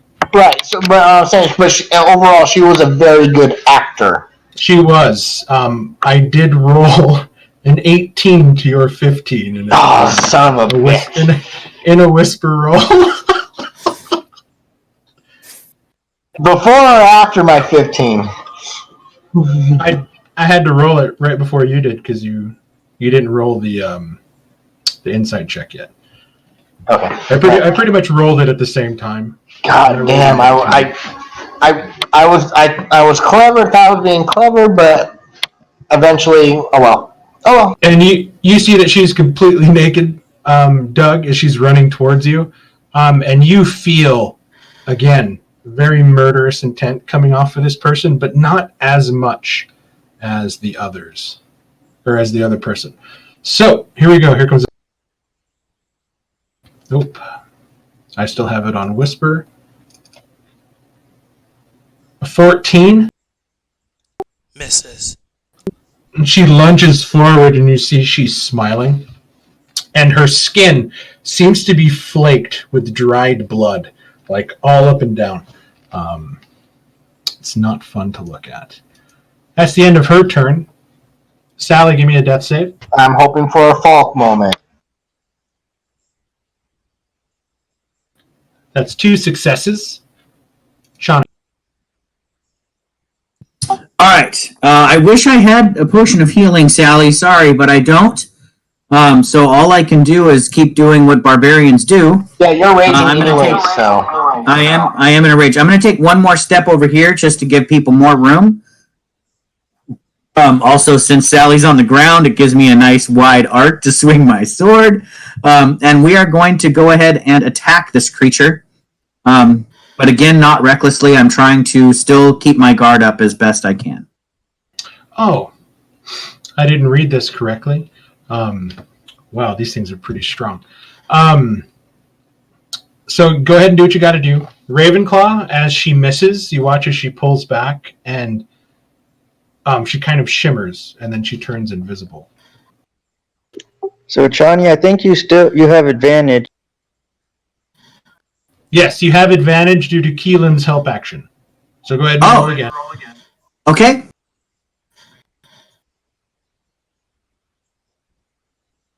Okay, the 23 will hit. Go ahead and roll your damage. You bring your greatsword in for a sweeping strike, and then you see this almost shadowy figure, as he's still not looking at you, sort of reach out, and this shadowy hand catches your sword in midair, doing no damage. Oh my god! All right, Doug, I'm terrified officially. I have no idea. So it dodged my first attack and ignored my second one. I'm gonna rage more, Mark, and I'll end my turn. Yeah. Maybe if I just swing harder next time. Maybe if we hit harder together. Maybe he can block one attack. Maybe. Well, go Teen Titans! Come on, let's go. And We're then the I'm gonna Hateful go back Eight? into the fray. I like the Hateful Eight. That's canon now. We're the Hateful Eight. Siren jumps forward, rapier back in hand. Oh yeah! Yes! I should have fucking waited. No, you shouldn't have. This is perfect. Okay, go roll all that damage. With sneak attack. Make it tasty. Oh wow, that's 28 altogether. So that's man. She even max damaged the sneak attack roll, which is fucking awesome. She max damaged. She almost max damaged everything. How much was that? 28. It's 16 and 12, so that's 28. I don't know if you guys can see his health bar, but that. Yeah. This is exactly why I wanted Siren to go right after me. This is like all perfect. Thank you, Carla. You saved us all. You're welcome. And then I disengage, and then I go back here. You see his defense is down a little bit as the shadowy hand reaches up, and you see that he's getting ready to strike at Key Lim, and you find the opening, and you just pierce through his armpit, like coming out the other side of his body, and then whipping your rapier back. He did grunt a little bit, but there was no like scream of pain, and oddly enough, there is no blood. He stabs him. I whisper, "See, I am not afraid." Beta.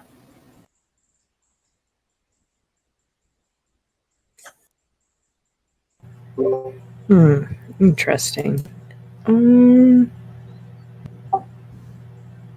Shoot. Okay.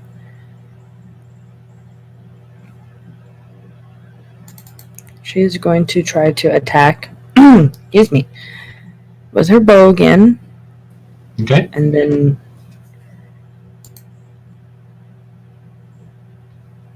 if it would pop up there. Did it pop up? 16.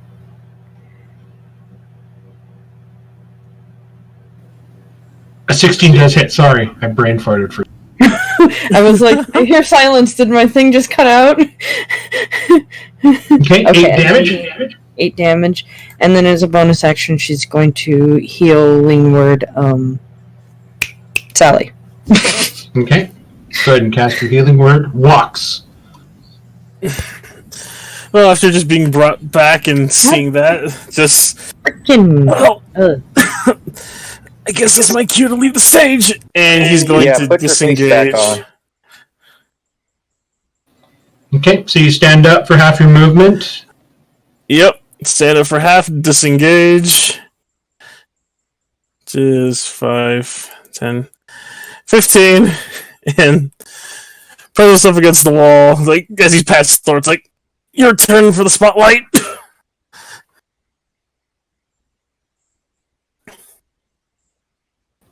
Key Lim. Alright, prayer's over. I'm going into a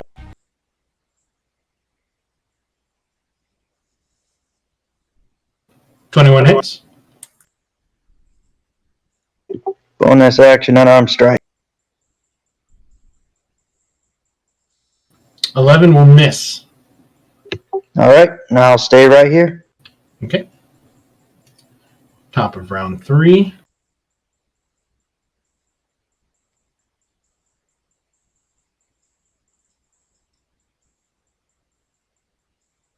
Chani, you watch as the bottom statue here begins to glow.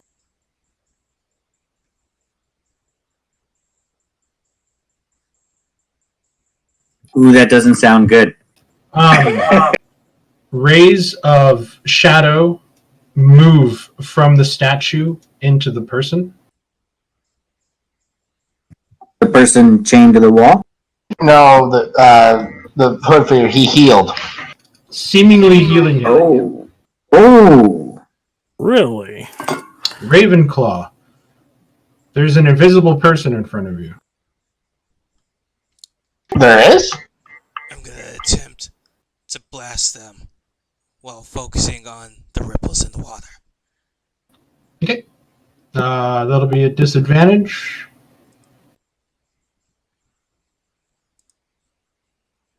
A 9 will miss.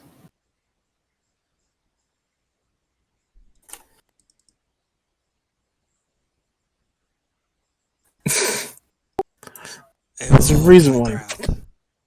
Okay. It is Vaz's turn. Keelan, I need a wisdom saving.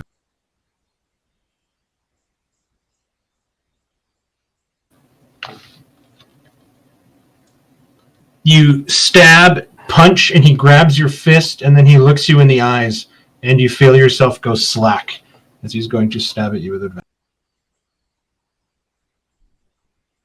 18. Yep, that hits. 12 points of piercing damage. I go down. Oh my god, this guy is just freaking deadly.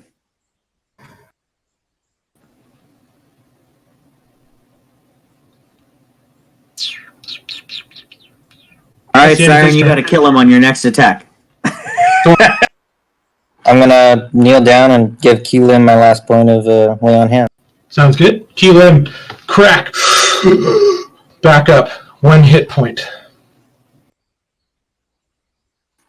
I find your skills worthy to continue. And I will stay there. So just a heads up on this guy. His original character design was a DC 14 wisdom save. I lowered it to 13, and I took away one of his multi-attacks. Because he should be making 2 dagger attacks.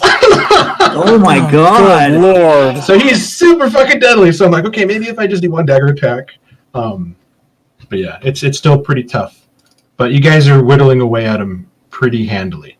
Thorn, is that the end of your turn? Yep, that will be the end of my turn. In front of you, whoops, that is the wrong thing. I did not want to move. I want to move her. You see closer towards the stairs, Ravenclaw. Damn it, I did it again. The naked woman appears as you're sort of watching the ripples move. But it's getting kind of chaotic as she's sort of moving her feet, splashing a lot, sort of making it disorienting. And she pops up in front of you, and she's going to make a dagger attack at you and a dagger attack at Beta. So the first one is at Ravenclaw. Missing with a 10. The next one is at Beta, who currently doesn't know of the danger kind of behind her at the moment. Missing with an 11. And she sort of like frowns and tisks, and you watch as she begins to shimmer. What the? And she goes invisible. Mark, wouldn't the first attack be at advantage because she was invisible? Or I don't.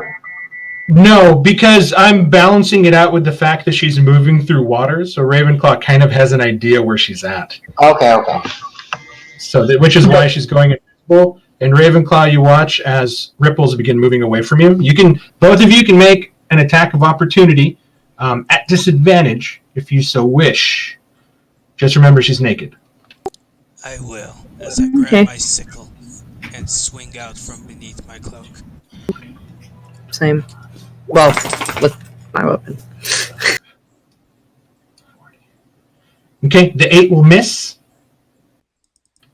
Are you gonna... You have your crossbow, don't you? So you really can't make an attack of opportunity with that. Oh, okay. We'll say that you punch her. I'll say that you used a unarmed attack. Yeah. The 15 will hit. What's your strength modifier? A 1. Okay, so she takes 2 points of damage. Shoulder punch. Yeah, I'll just say she kind of freaked out. I was like, "What the hell is that?" Smack! Ow! It was something. Okay. Sally. All right, Sally, get your vengeance. Mark, how tall is the room? This room's only about 10 feet up. It's not very high. As you had to walk 5 feet up from the ground to get here. Okay, so perfect. I won't hit my allies. My eyes open with a fiery vengeance of hell, and I look at him, at the cloaked figure. I put my hands together, and fire comes out of my ruby necklace into what seems to be like a fireball, and I say, "Burn in hellfire," and I'm going to cast Burning Hands on him. Okay, I need Key Lim. No, well, the reason why I'm asking why because it's. Can I shoot this at an angle up in the air so it doesn't hit my allies? No, that's not how. No, it's a cone. It's not a fan. It's a cone. It's a 3D cone. So there's no. We're looking at it at a 2D environment, so your cone has to match the 2D environment. Yeah, it's going to go up 5 feet, and then 10 feet in the air, and then 15 feet in the air. 15. So imagine holding a funnel out. You can angle it, but there's still going to be people that are going to get hit by it. So go ahead and cast your Burning Hands, and I need Thorn and Keelim to make dexterity saves. Well, Keelim can't. Keelim has 1 hit point. But that's what I did not. I was seriously not hoping I was not trying to do that, but. And it's still only a 10-foot high ceiling, so that fires. Yeah, in that case, I think if the spellcaster would know that he would hit his allies, he wouldn't do that, right? So. Yeah, but it's Sally. Sally's gonna get decapitated by Chani if she kills Keelim. All of you guys are here to serve her, okay? With what dressing? What do you got for me, Sally? I'm gonna do it. I thought you said you weren't gonna do it. I stood up for you, Chris. Damn it! I'm cutting your head off. Hold on. Legitimately, hold on. Mark, I thought Mark was telling me since I already claimed I had to do it since that's why I declared I was. No, I'm just letting you know. Like, if you're gonna do that, you're gonna hit your allies. Do you really want to do that? If that's your intent, go ahead and roll. But if you want to change it up, because that's really handicapping your team. I know the situation. That's why I was asking for the ceiling. I was hoping to throw in the air, but if I can't do that, I am going to stand up half my movement and disengage. Okay, sounds good. And go. That's 10. So 15, 20, 25. Wait, how are you moving so much if you used half your movement to stand up? Yeah, so 5, 10, 15. And then 15 here to stand up, and then 5, 10, 15 over stand. Yeah. That's fair. Okay. And that's what I do. I disengage, and I got up, and next round I'm going to drink a healing potion. But so that's what I do. Okay, Johnny. Alright, so I'm just, like I said, I'm thinking if I swing my sword even harder, this time you can't catch it. So I am going to attack. 18 hits. That'll be the health he just received. Okay. That was a really good fucking hit. Does he take it, or does he block it? He takes it. He took it. He's hoping to block Siren this time. I'm hoping to block the over 11 points of damage. Yeah. Just for theatrical effect. Can he block a crit? Because a crit is an auto hit no matter what. So if she crits again, you can't block. His ability says, and I quote, He can reduce the damage it takes from an attack to 0. It doesn't say if it's a crit, it doesn't count. So then, yeah, it's not blocking the hit. It's reducing. It's the same thing as Stone's Endurance. I can reduce just reducing all damage. Chani's at the end of your turn. That will end my turn. I'm just sitting there, and this time I'm feeling a little encouraged that I actually hit it, and it did not deflect my attack. So I'm like, yeah, swinging harder works. Bring it, Carla.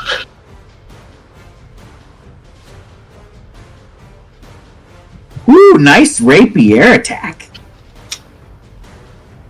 I'm going to have to block the 14. I'm just going to have to do it. He grabs your... he sort of... You shove in and you feel it press past the robes, and then you like hit a wall, and you feel your rapier bend before you snap it back. You say, stop cheating! That is his last use of that ability, by the way. So let's take... Oh, he's got 1 round left, Carla. 1 round. And then I disengage and go back behind Thorn again. Okay, sounds good. Beta, it is your turn. You reached out and punched something that ran this way, and you also have the ruckus inside the room at the moment.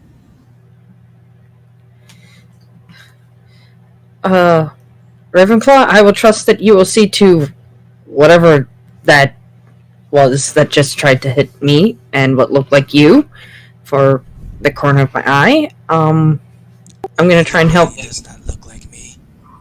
And she's just invisible. That I said what looked like hit you and I, or tried to. I misheard you. Take it that you will handle her for the time being, or it. Okay, Marcy, what do you got? Can I attack the wraith? A lot more than 6 words. Okay, go ahead and use your bow. Come on. Jesus. Sorry, my character's lagging. The sheet. Okay, the 20 will hit. He'll take the 7. There we go. Alright, and that's that. Okay. Walks. He'll be lean, gets all like, that's it, just give me a minute. He'll take out the potion of healing, he'll just chug that. Okay. Are you going to do anything for your bonus action? Do you have any bonus actions left? Like I have like a bonus action, but I don't know if I should. Should I or shouldn't I? Okay, I'll let you decide. I'm going to move to Keelan. Alright. So Keelan is going to spend half his movement to stand, and then he's going to disengage. Okay. And that's all he'll do. Okay. Ravenclaw. 24. Realizing the trouble I'm having hitting this invisible figure, I'm going to ready a spell attack. When she swings at me and becomes visible, I'm going to unleash a cacophony of ravens on her. Okay, sounds good.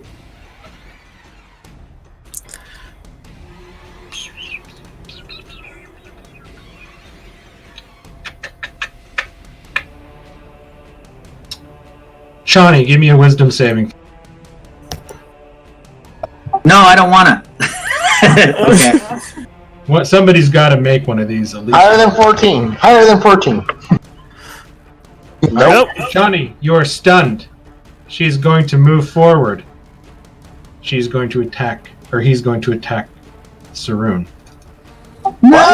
What? I can't help! Oh! God damn it. I see what happened. Does a 15 hit? Take 14 points of piercing damage. Oh, you had 13! Oh, no! Well, I had 17, and he downed me in 1 hit. Okay. That takes care of one of the heavy damage dealers. That puts Beta in range. Okay. Yeah. Perfect. That's the end of his turn. Thorn. I'm gonna draw my sword because I used my only 2 lay on hands. So here comes this. 17 will hit. Wait, you should have 10 points of lay on hands. I've been spending them. I used He's been bringing people up this entire dungeon run, so that he made it last quite a bit.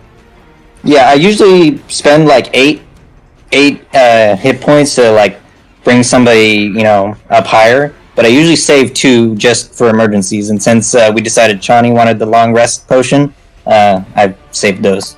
That'll be my turn. Okay. Oh man, this is almost too perfect. 5, 10, 15, 20, 25. Naked woman busting through the curtains with 2 daggers. Stab at limb. I love it. This is. No. She has 40 feet of movement. So like, it's like the scene from. God damn it. What's the Is this the old woman that was in the bloodbath? Yes. Okay. This is the old woman, but she is not an old woman. She's actually a very lithe, graceful, unbeknownst to us, woman who looks like she was bathing in that blood. Right. So first attack. Your words, and I repeat. You said you're preparing a spell attack. If she attacks you, she is not attacking you. Hence, your prepared action does not take effect. That's a shame. Yeah, always I was keep waiting those for triggers it. as broad as possible. I was waiting God. for it. I was like, oh, please say attack you so I can go into the room. how did you get in there? There's a door all the way over here that is open. Fuck. What was I doing? Don't worry. 7 walks. Walks is going to save us all. That's the wrong one. She hasn't hit anybody yet. As I say that, here we go, Walks. Oh, great. A 12. That's a miss. Here comes the dagger attack at 19. That hits, and I'm down again. You take 7 points of piercing as she stabs into you, turns it, and walks. She looks at you and smiles and kind of licks her lips. You see as she begins to shimmer a little bit and goes invisible. Oh, hell.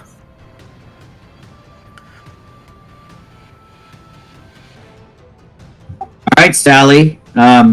You better do something because, like, everybody can't do anything this turn. Thorn? Oh, it's Thorn's turn. It's Thorn's turn. Nope, it's Sally's turn. Wait, why? Because I took my turn, and then it's the invisible person's turn, and then it's your turn. Thorn Right. hit me with a long sword. That's what I for thought. damage, and then the invisible lady jumped out of nowhere like a goddamn magic show, and then now it's your turn. Okay. Okay, I'm gonna do this. I'm going to use Firebolt and attack the cloaked figure from a distance. I need you to do this at disadvantage. Why? I don't know. You think there might be something next to you. Oh. Oh, wait, what the? Wait, I wonder. Hold on, Mark. You might be. Do you have to see the thing next to you in order to cause disadvantage? Not that I know of. Because I know opportunity attacks require sight. I don't know, but yeah, I'm gonna look it up while you play. I've Okay, never go had ahead, this come go up. ahead. Go ahead, let's look it up really quick. Because Sally could, in effect, kill Vaz with this hit. So let's look it up really quick. You should have 40 feet of movement, right? Yep. And She was here. she was here. 5, 10, 15, 20, 25, 30, 35. What makes you think it's her? But she didn't have. But she said she came through the curtain, so she was started back here. But you're right. It could be something else. So here's what I found just really quick. Don't know about any sources.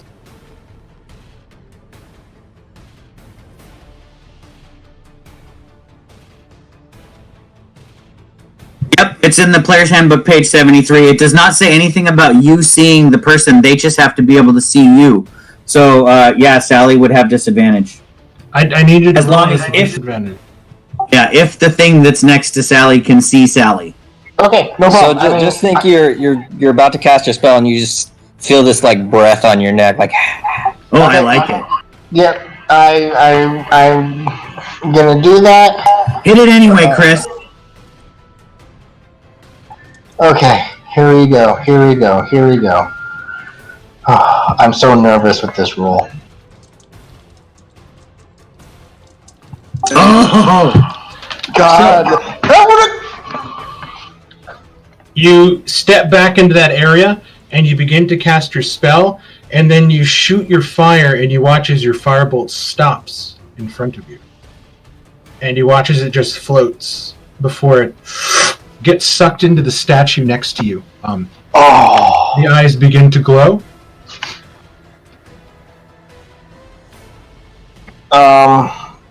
Okay, so I see that. Knowing now what the cause of that was, I'm going to move away. I'm going to go 5, 10, 15, 20, 25, 30. You guys watch as Sally channeled energy into the dark statue.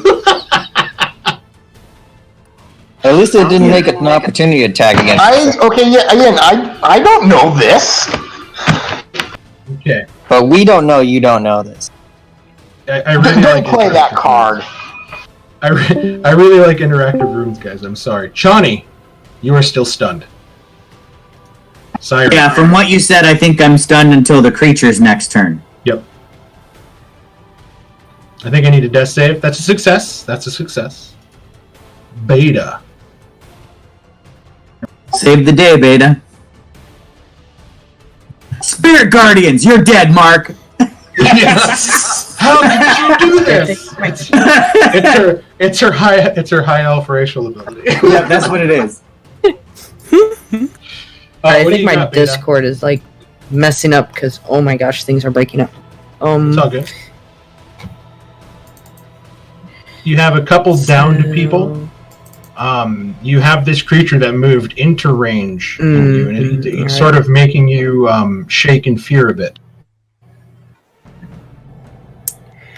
I am sorry, Mark, but you are breaking up, and I don't know if it's my end or what. Oof. Like, I understand and that's it. The wraith creature moved towards you, and it's emanating a menacing. Can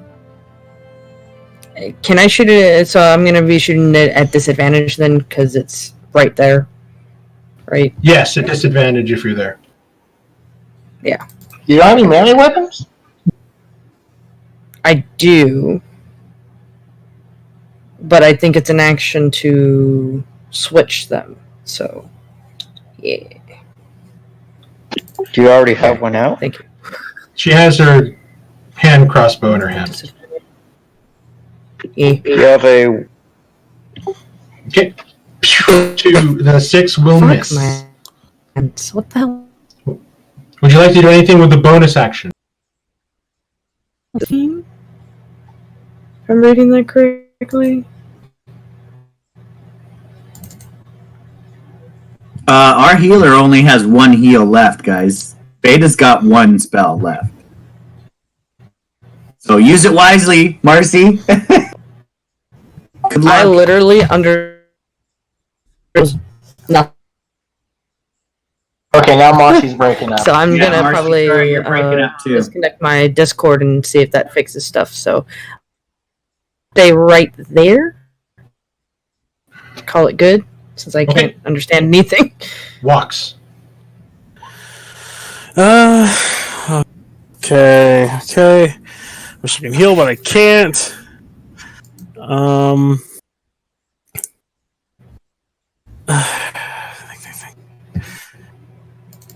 Might have to risk it.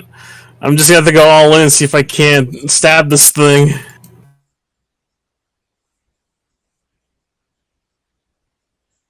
Going to go 5, 10. Okay. I'm gonna see The if invisible woman is going to stab at you. Since she is not bursting through a curtain, this attack will be made at advantage. Oh, crap. 26. Yep. You take 6 piercing. And I am down. Fall down here. Right there. She is now visible. All naked of her.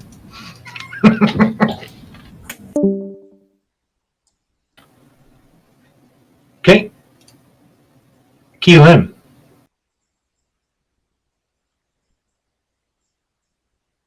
It's one fail. Ravenclaw. Can I see this guy in front of Beta from where I'm No, you'll have to get into the room. Because he is right around the corner.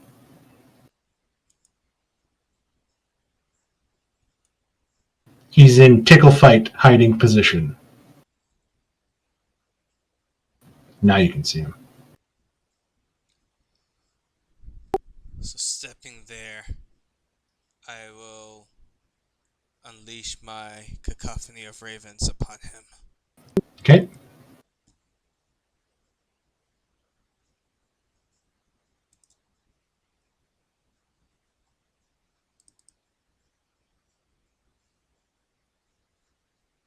Oh, fuck me. God dang. What the hell? It's I have a advantage. +1 to wisdom saves too. It's the advantage. It's brutal. Okay. Is that the end of your turn? Yep. Okay. Boz is going to turn around and look at Chani again. Chani, give me a wisdom saving.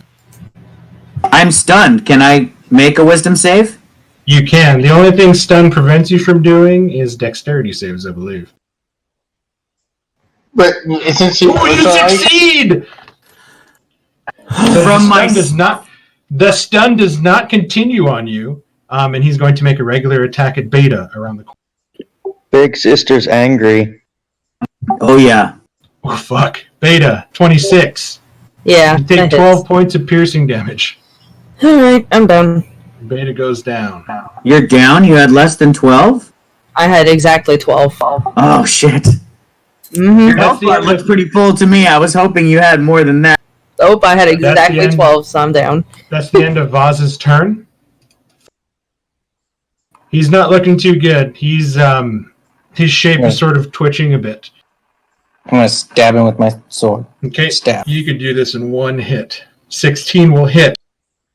Oh, so close. Okay. Barely hanging on. No. He's not going to block. Oh, he can't block that. You said he used it up. Okay. He's all out of it. He's all out. I can kill.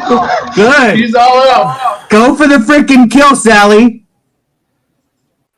Okay, The I will naked stay woman here. is going to move here to Sally. No, Yes, so he's not going to make Take it. Sally out. Bring it, bitch. 25. Well, you called it, Chris. I can't. I was gonna shield. I was literally gonna shield. Oh, sorry, Sally. I hit the wrong attack. You take 6. The second attack. So that's 5, 15, 20 to here. The second attack was at Thorn for a 13, which misses. Okay, So so Sally I takes thought you were 6. attacking me twice. No. I'm trying to level out the playing field. You got it. God, I was Sally, give me a death saving throw. Sally, give me a death saving throw. Okay, God, fuck you.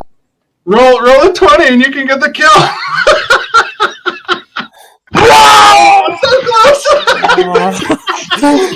Craig, you gotta finish this. You gotta finish this. Damn, I'm gonna try. Okay. So, Mark, Chani basically resisting the gaze the second time while still just starting to recover from the stupor of her stun from before. She shakes her head and realizes that her rage has faded because you stunned me and didn't attack me, which means I didn't attack or take damage. So you burned my rage up. Thank you. So, You're welcome. I'm going to use a bonus action and fly myself into a rage again, which uses my last rage for the day. and then I'm going to charge forth, giving no regard to my own safety, as I just am going to try to cleave this thing from head to growing in half, splitting it in twain with all the rage and fury I can muster. Please, with that role play, I'm going to take vengeance upon it for 20. A 20 would hit. I'm just joking. A 20 hits. Don't do that. A blue shield appears in front of it. Hey, are you effing kidding me? Another resistance. Oh, he had exactly 8 left. Well, okay, I'm glad he didn't have 9. He had 1 point of damage left. Wait, don't forget we still got a naked chick over here and invisible you bring other your sword things. up in 2 hands, and you bring it down, cleaving through as sharp as your sword is, through the cloth, cutting through the robe, almost hitting air. And as the robe splits and falls off, you see a shadowy outline of a man. And it's literally just shadow that kind of has been split in 2, and it turns and it looks at you. It is in motion. And then he disperses into shadowy cloud. All right, so that was awesome. Feeling the rage still burning through me and invigorated by my successful blow, I will continue my movement to stand in front of this enemy that's above me. Or just to the left. I forgot to make her invisible. You did. So Damn she is it. now boxed. She is now boxed in. She cannot get out. And I'm out of actions and such. But She can run. She can't get Yeah, out. she just has to step over Sally's dead corpse. Siren. Oh! No. That's 2 failed death saves and 1 success, I believe. Beta. I need a death save, please.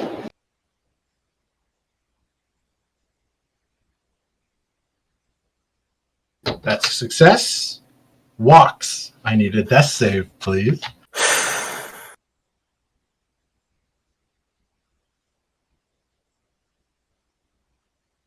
Oh my god, this is so freaking clutch.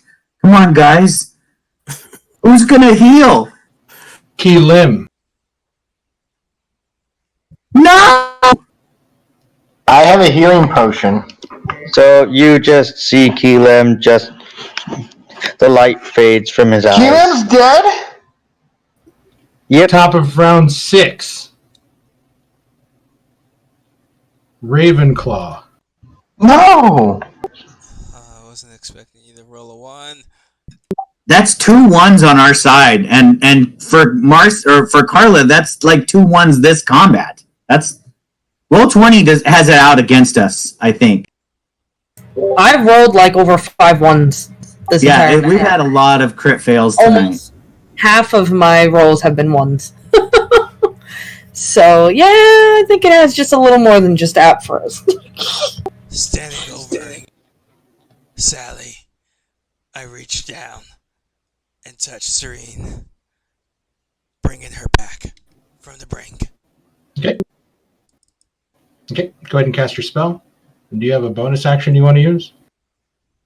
Ooh, good spell. No, my only bonus actions are my spent ability. On Vaz's turn, you watch as the robes begin to move, and nothing happens. Thorn. One of the statues shoots a beam of light to it. It revives. One of the rats comes I out. totally forgot to. I totally swear to God, forgot at that point, I'd just be like, "Yep, I'm just gonna die." I totally forgot to heal him with the statue, so that's my bad. But I don't think you guys care. Thorn.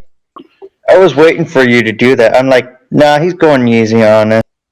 I know I completely spaced it out. There's so much going on right now. And I didn't bother to tell you. Yeah. I'm gonna go over here, so go ahead and make an opportunity attack. You know what, Keelim? Give yourself a point of inspiration. I'd like to use that inspiration to reroll my death save. Yeah, I'm allowing it. She is going to strike out at you with a reaction.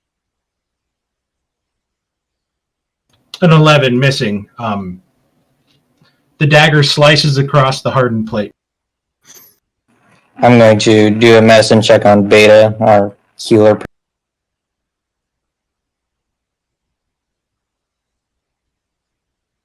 She is now stabilized. I think I'm gonna. Let's see. Yeah, I can't go back and had to kneel down to do that. Stand up. Yeah. That'll be my. Okay. It is Nebra's turn, and she's going to make an attack at advantage against Sally, and then she's going to make an attack at advantage against Chani. What? She's going to attack you with advantage.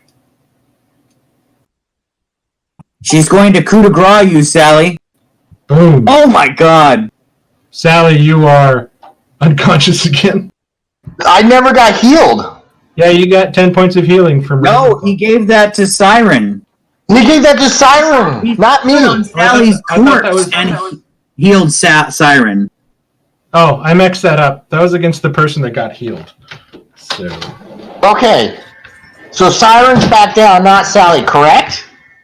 Yes. I thought Ravenclaw healed you. I apologize. No, he said Siren. This one's a charm. That nice healing that you did and well, wait, maybe you should roll damage. Maybe it's not enough to kill her. Well, she critted on Siren. 9. So it's going to be 9 plus 9 for 18. No, 9 plus 4. So 13 is more than 10. So yeah, then I guess Siren is really... The reason I said you should roll is because she got healed for 10. Maybe you didn't do 10. Yeah, she could still be up. And then you take 9, which you half. To 4. I gotta damage you at least once. Sally, death save, please. Success. Chani. Alright, to kill this naked lady.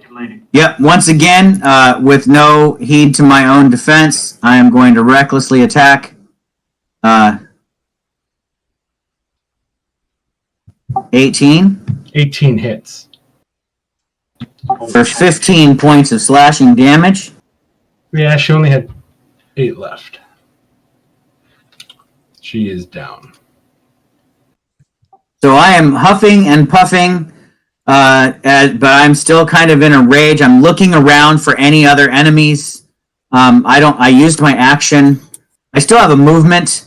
I think I will just kind of dash forward to here since I see no enemies and drop prone, ready to use a healer's kit on Siren on my next turn. Okay. Siren, death save, please. Don't roll a 1 this time. Oh, no. Fuck. She's bleeding out. At least it wasn't a 1. Beta, you are now awake with 1 hit point, and you are currently... Blocks, I didn't know you were down because you don't have the skull and crossbones on your token. Sorry. It's okay. I got one success. Wait, why does Beta have 1 hit point? From Thorn. Oh no, she's stable. Never mind. Yeah, she's just stable. Yeah.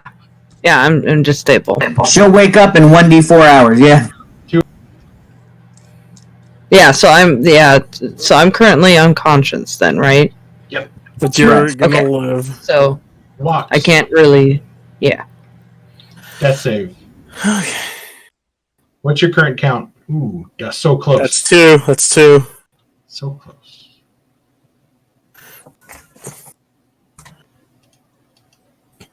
Top of round 7, Ravenclaw. I will bend down and wake up. Walks. What?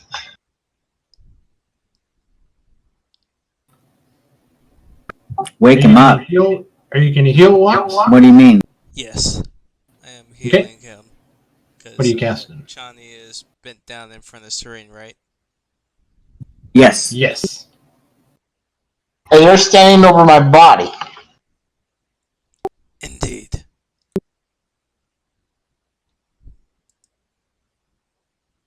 Walks, you are awake with 6 hit points. Over, and then I'm kneeling down next to Sally next. Okay, Thorn. So, Johnny, you're gonna get the Siren? I'm gonna stabilize her. I can't really heal her. So if you guys can heal her, that's fine. But I don't have a help. No, I didn't take that. Yeah, I don't have any healing. I'm gonna go over and I'm gonna stabilize. You're gonna stabilize who? Well, I was gonna stabilize you, and then you commented, and I was like, do I really want? So Sally's kind of spasming right now. Okay, I'm gonna legitimately role play this. Don't off me or what's going on. Role play. I was kind of heal you, and then I rolled a 3. Okay. Oh, So- I didn't see the roll. Yeah, she's kind of spasming and moving around, and you're trying your best to sort of hold her still to tend to her wounds to kind of stabilize her a little bit, but she's making it really difficult. Sally, give me a death save, please. Oh. Is that I'm at one success, 2-1. one failure? I'm at 2 successes, 1 failure. Okay. Shawnee. I have a healer's kit, so I will use one use of my healer's kit to stabilize Siren without having to make a check. Siren is in a coma for 3 hours. And then I will turn to Sally with my med kit, and if nobody else can stabilize her, I'll do that on my next turn. Walks. You are awake, but on the ground. Your friends are running around trying to stabilize people, and you see Sally sort of under Thorn's care, kind of spasming and kicking out. Just okay. I'm okay, and sits up, and I guess seeing Sally, he's going to kind of get up and try to hold her still while he's trying to. So these people are laying their hands on me, right? Yep. Are you making a medicine check, or are you just going to use the help action? Actually, I can. Okay, it's on my character sheet. It's just a medicine check. It's just a wisdom check.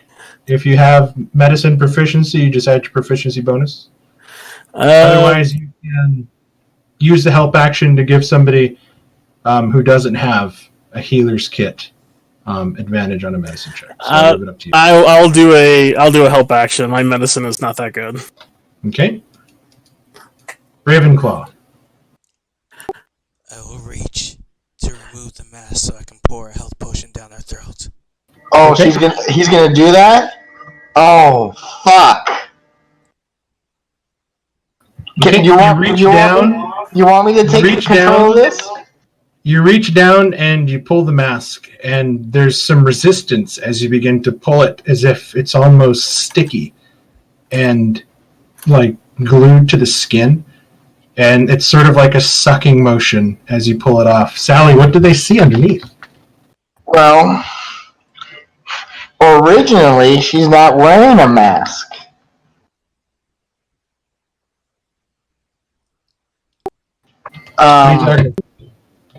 Every single character description you said she was to the party. She appears to be wearing a mask. Oh, wait. What? Yeah, Have you been casting disguise self on yourself or something? No. Remember what? Okay. Her mask is her face.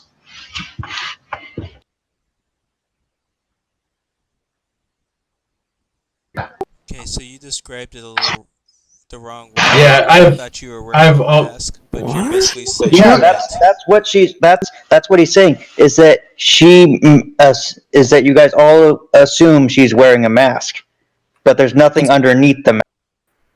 I get that. I get that. Ravenclaw, your picture looks like a mask, bird mask, but it turns out you are actually a bird person. That's kind of Okay, so pretty much what you're touching is skin, but it's as hard as porcelain.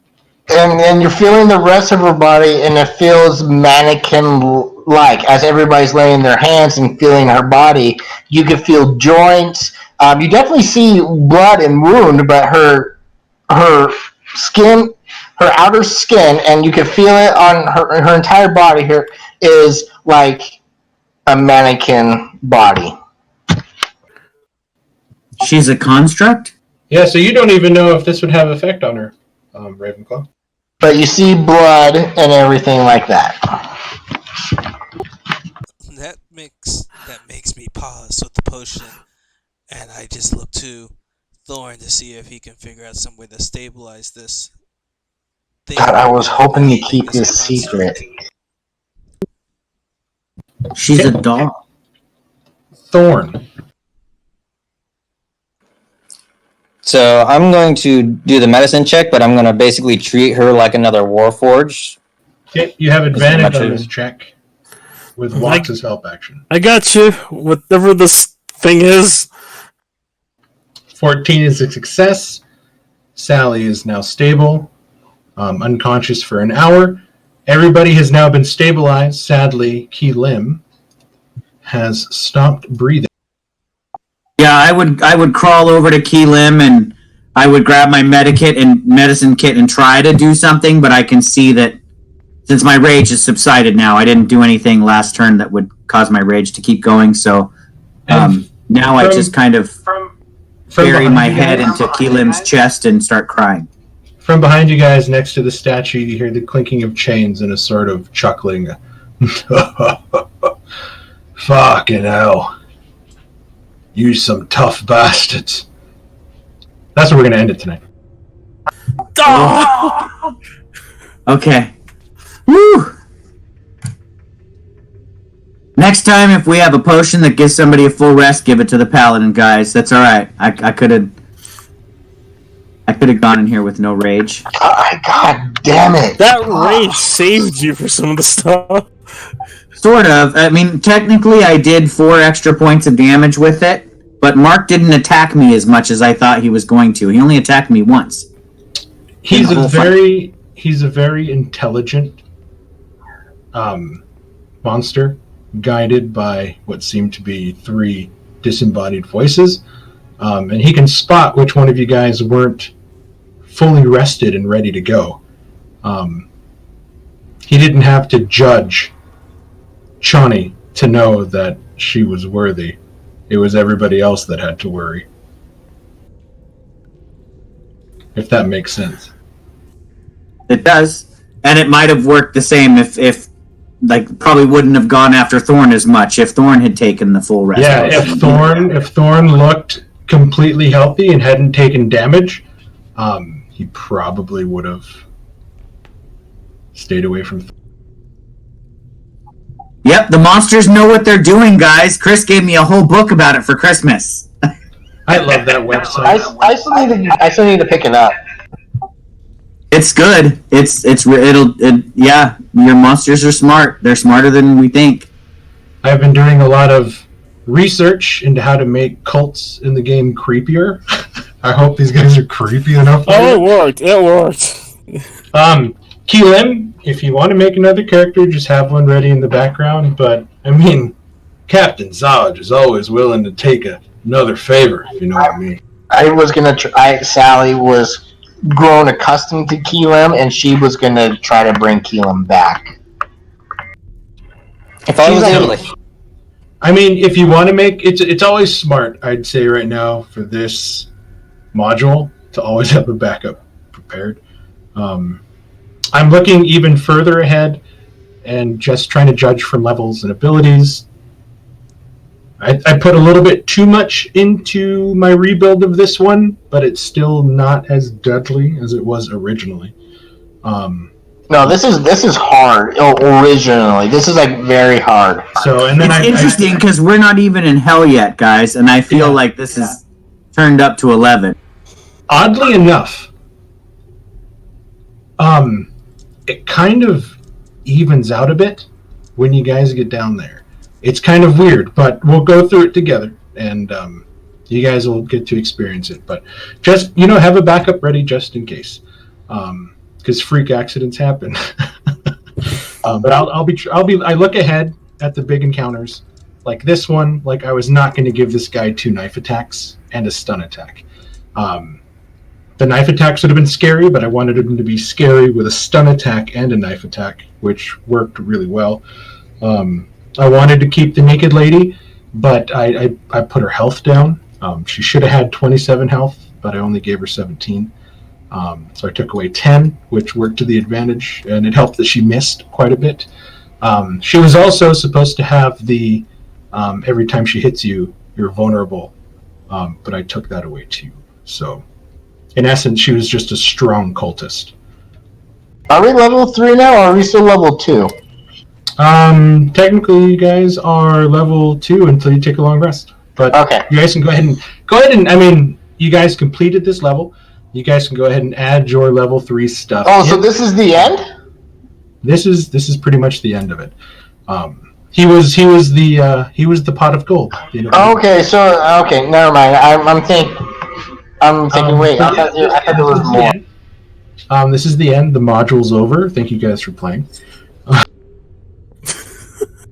but God damn! Oh God, and yeah, we're gonna pick up next time with this large chained man, sort of chuckling in relief. Well, and I'm also wanting to go check on the 2 tieflings that are probably frickin' have their throats slit. But yeah, you guys should totally check on them. Yeah, we should totally check on them. Yeah, once everybody regains consciousness and stands up. Yeah, and we'll pick up with everybody kind of waking up or being carried out of here. And then the decision of what you guys want to do with Key Lim. Yeah, I mean, this was a fun session. I liked it. So I hope you guys enjoyed it. You guys did some really cool stuff. I got to do some cool stuff. So everybody seems to have some PTSD right now, which is kind of fun. It was definitely a hard encounter, but it was fun. I agree, it was fun. I'm still having troubles unclenching right now. I have a nice roleplay for becoming 3rd level too. So but I'm probably going to post that to our group, just a little blurb of story. But I'll try to add a little bit in session 2. But most of it is inside Chani's mind. So in the original one, you guys, if you guys would have survived the first attempt in here and made it this way, you would have found Vaz fighting the big man here in the room to the south. Vaz would have been unhurt. Mortlock would have had half of his health, and there would have been some dead cultists floating around the water, which you guys saw. And you guys either could have attacked Mortlock or got him to be your ally. But since you guys weren't there, I had to roleplay the fact that he was captured, beaten, and now it seems Callista has been turned into some sort of tool of the cult. So. Yeah, I was gonna. That's the reason why I went up was to cast Burning Hands on all 3 of them, but you're like, nope. Yeah, I like how you're gonna cast Burning Hands on the tiefling that was already on fire. But she was pissed off. I was. You also probably would have just fed all those statues. But anyways, but now you also have a secret Sally was trying to keep from the party. Yep, I wasn't expecting that, but man, I love the fact that you moved so close to that guy.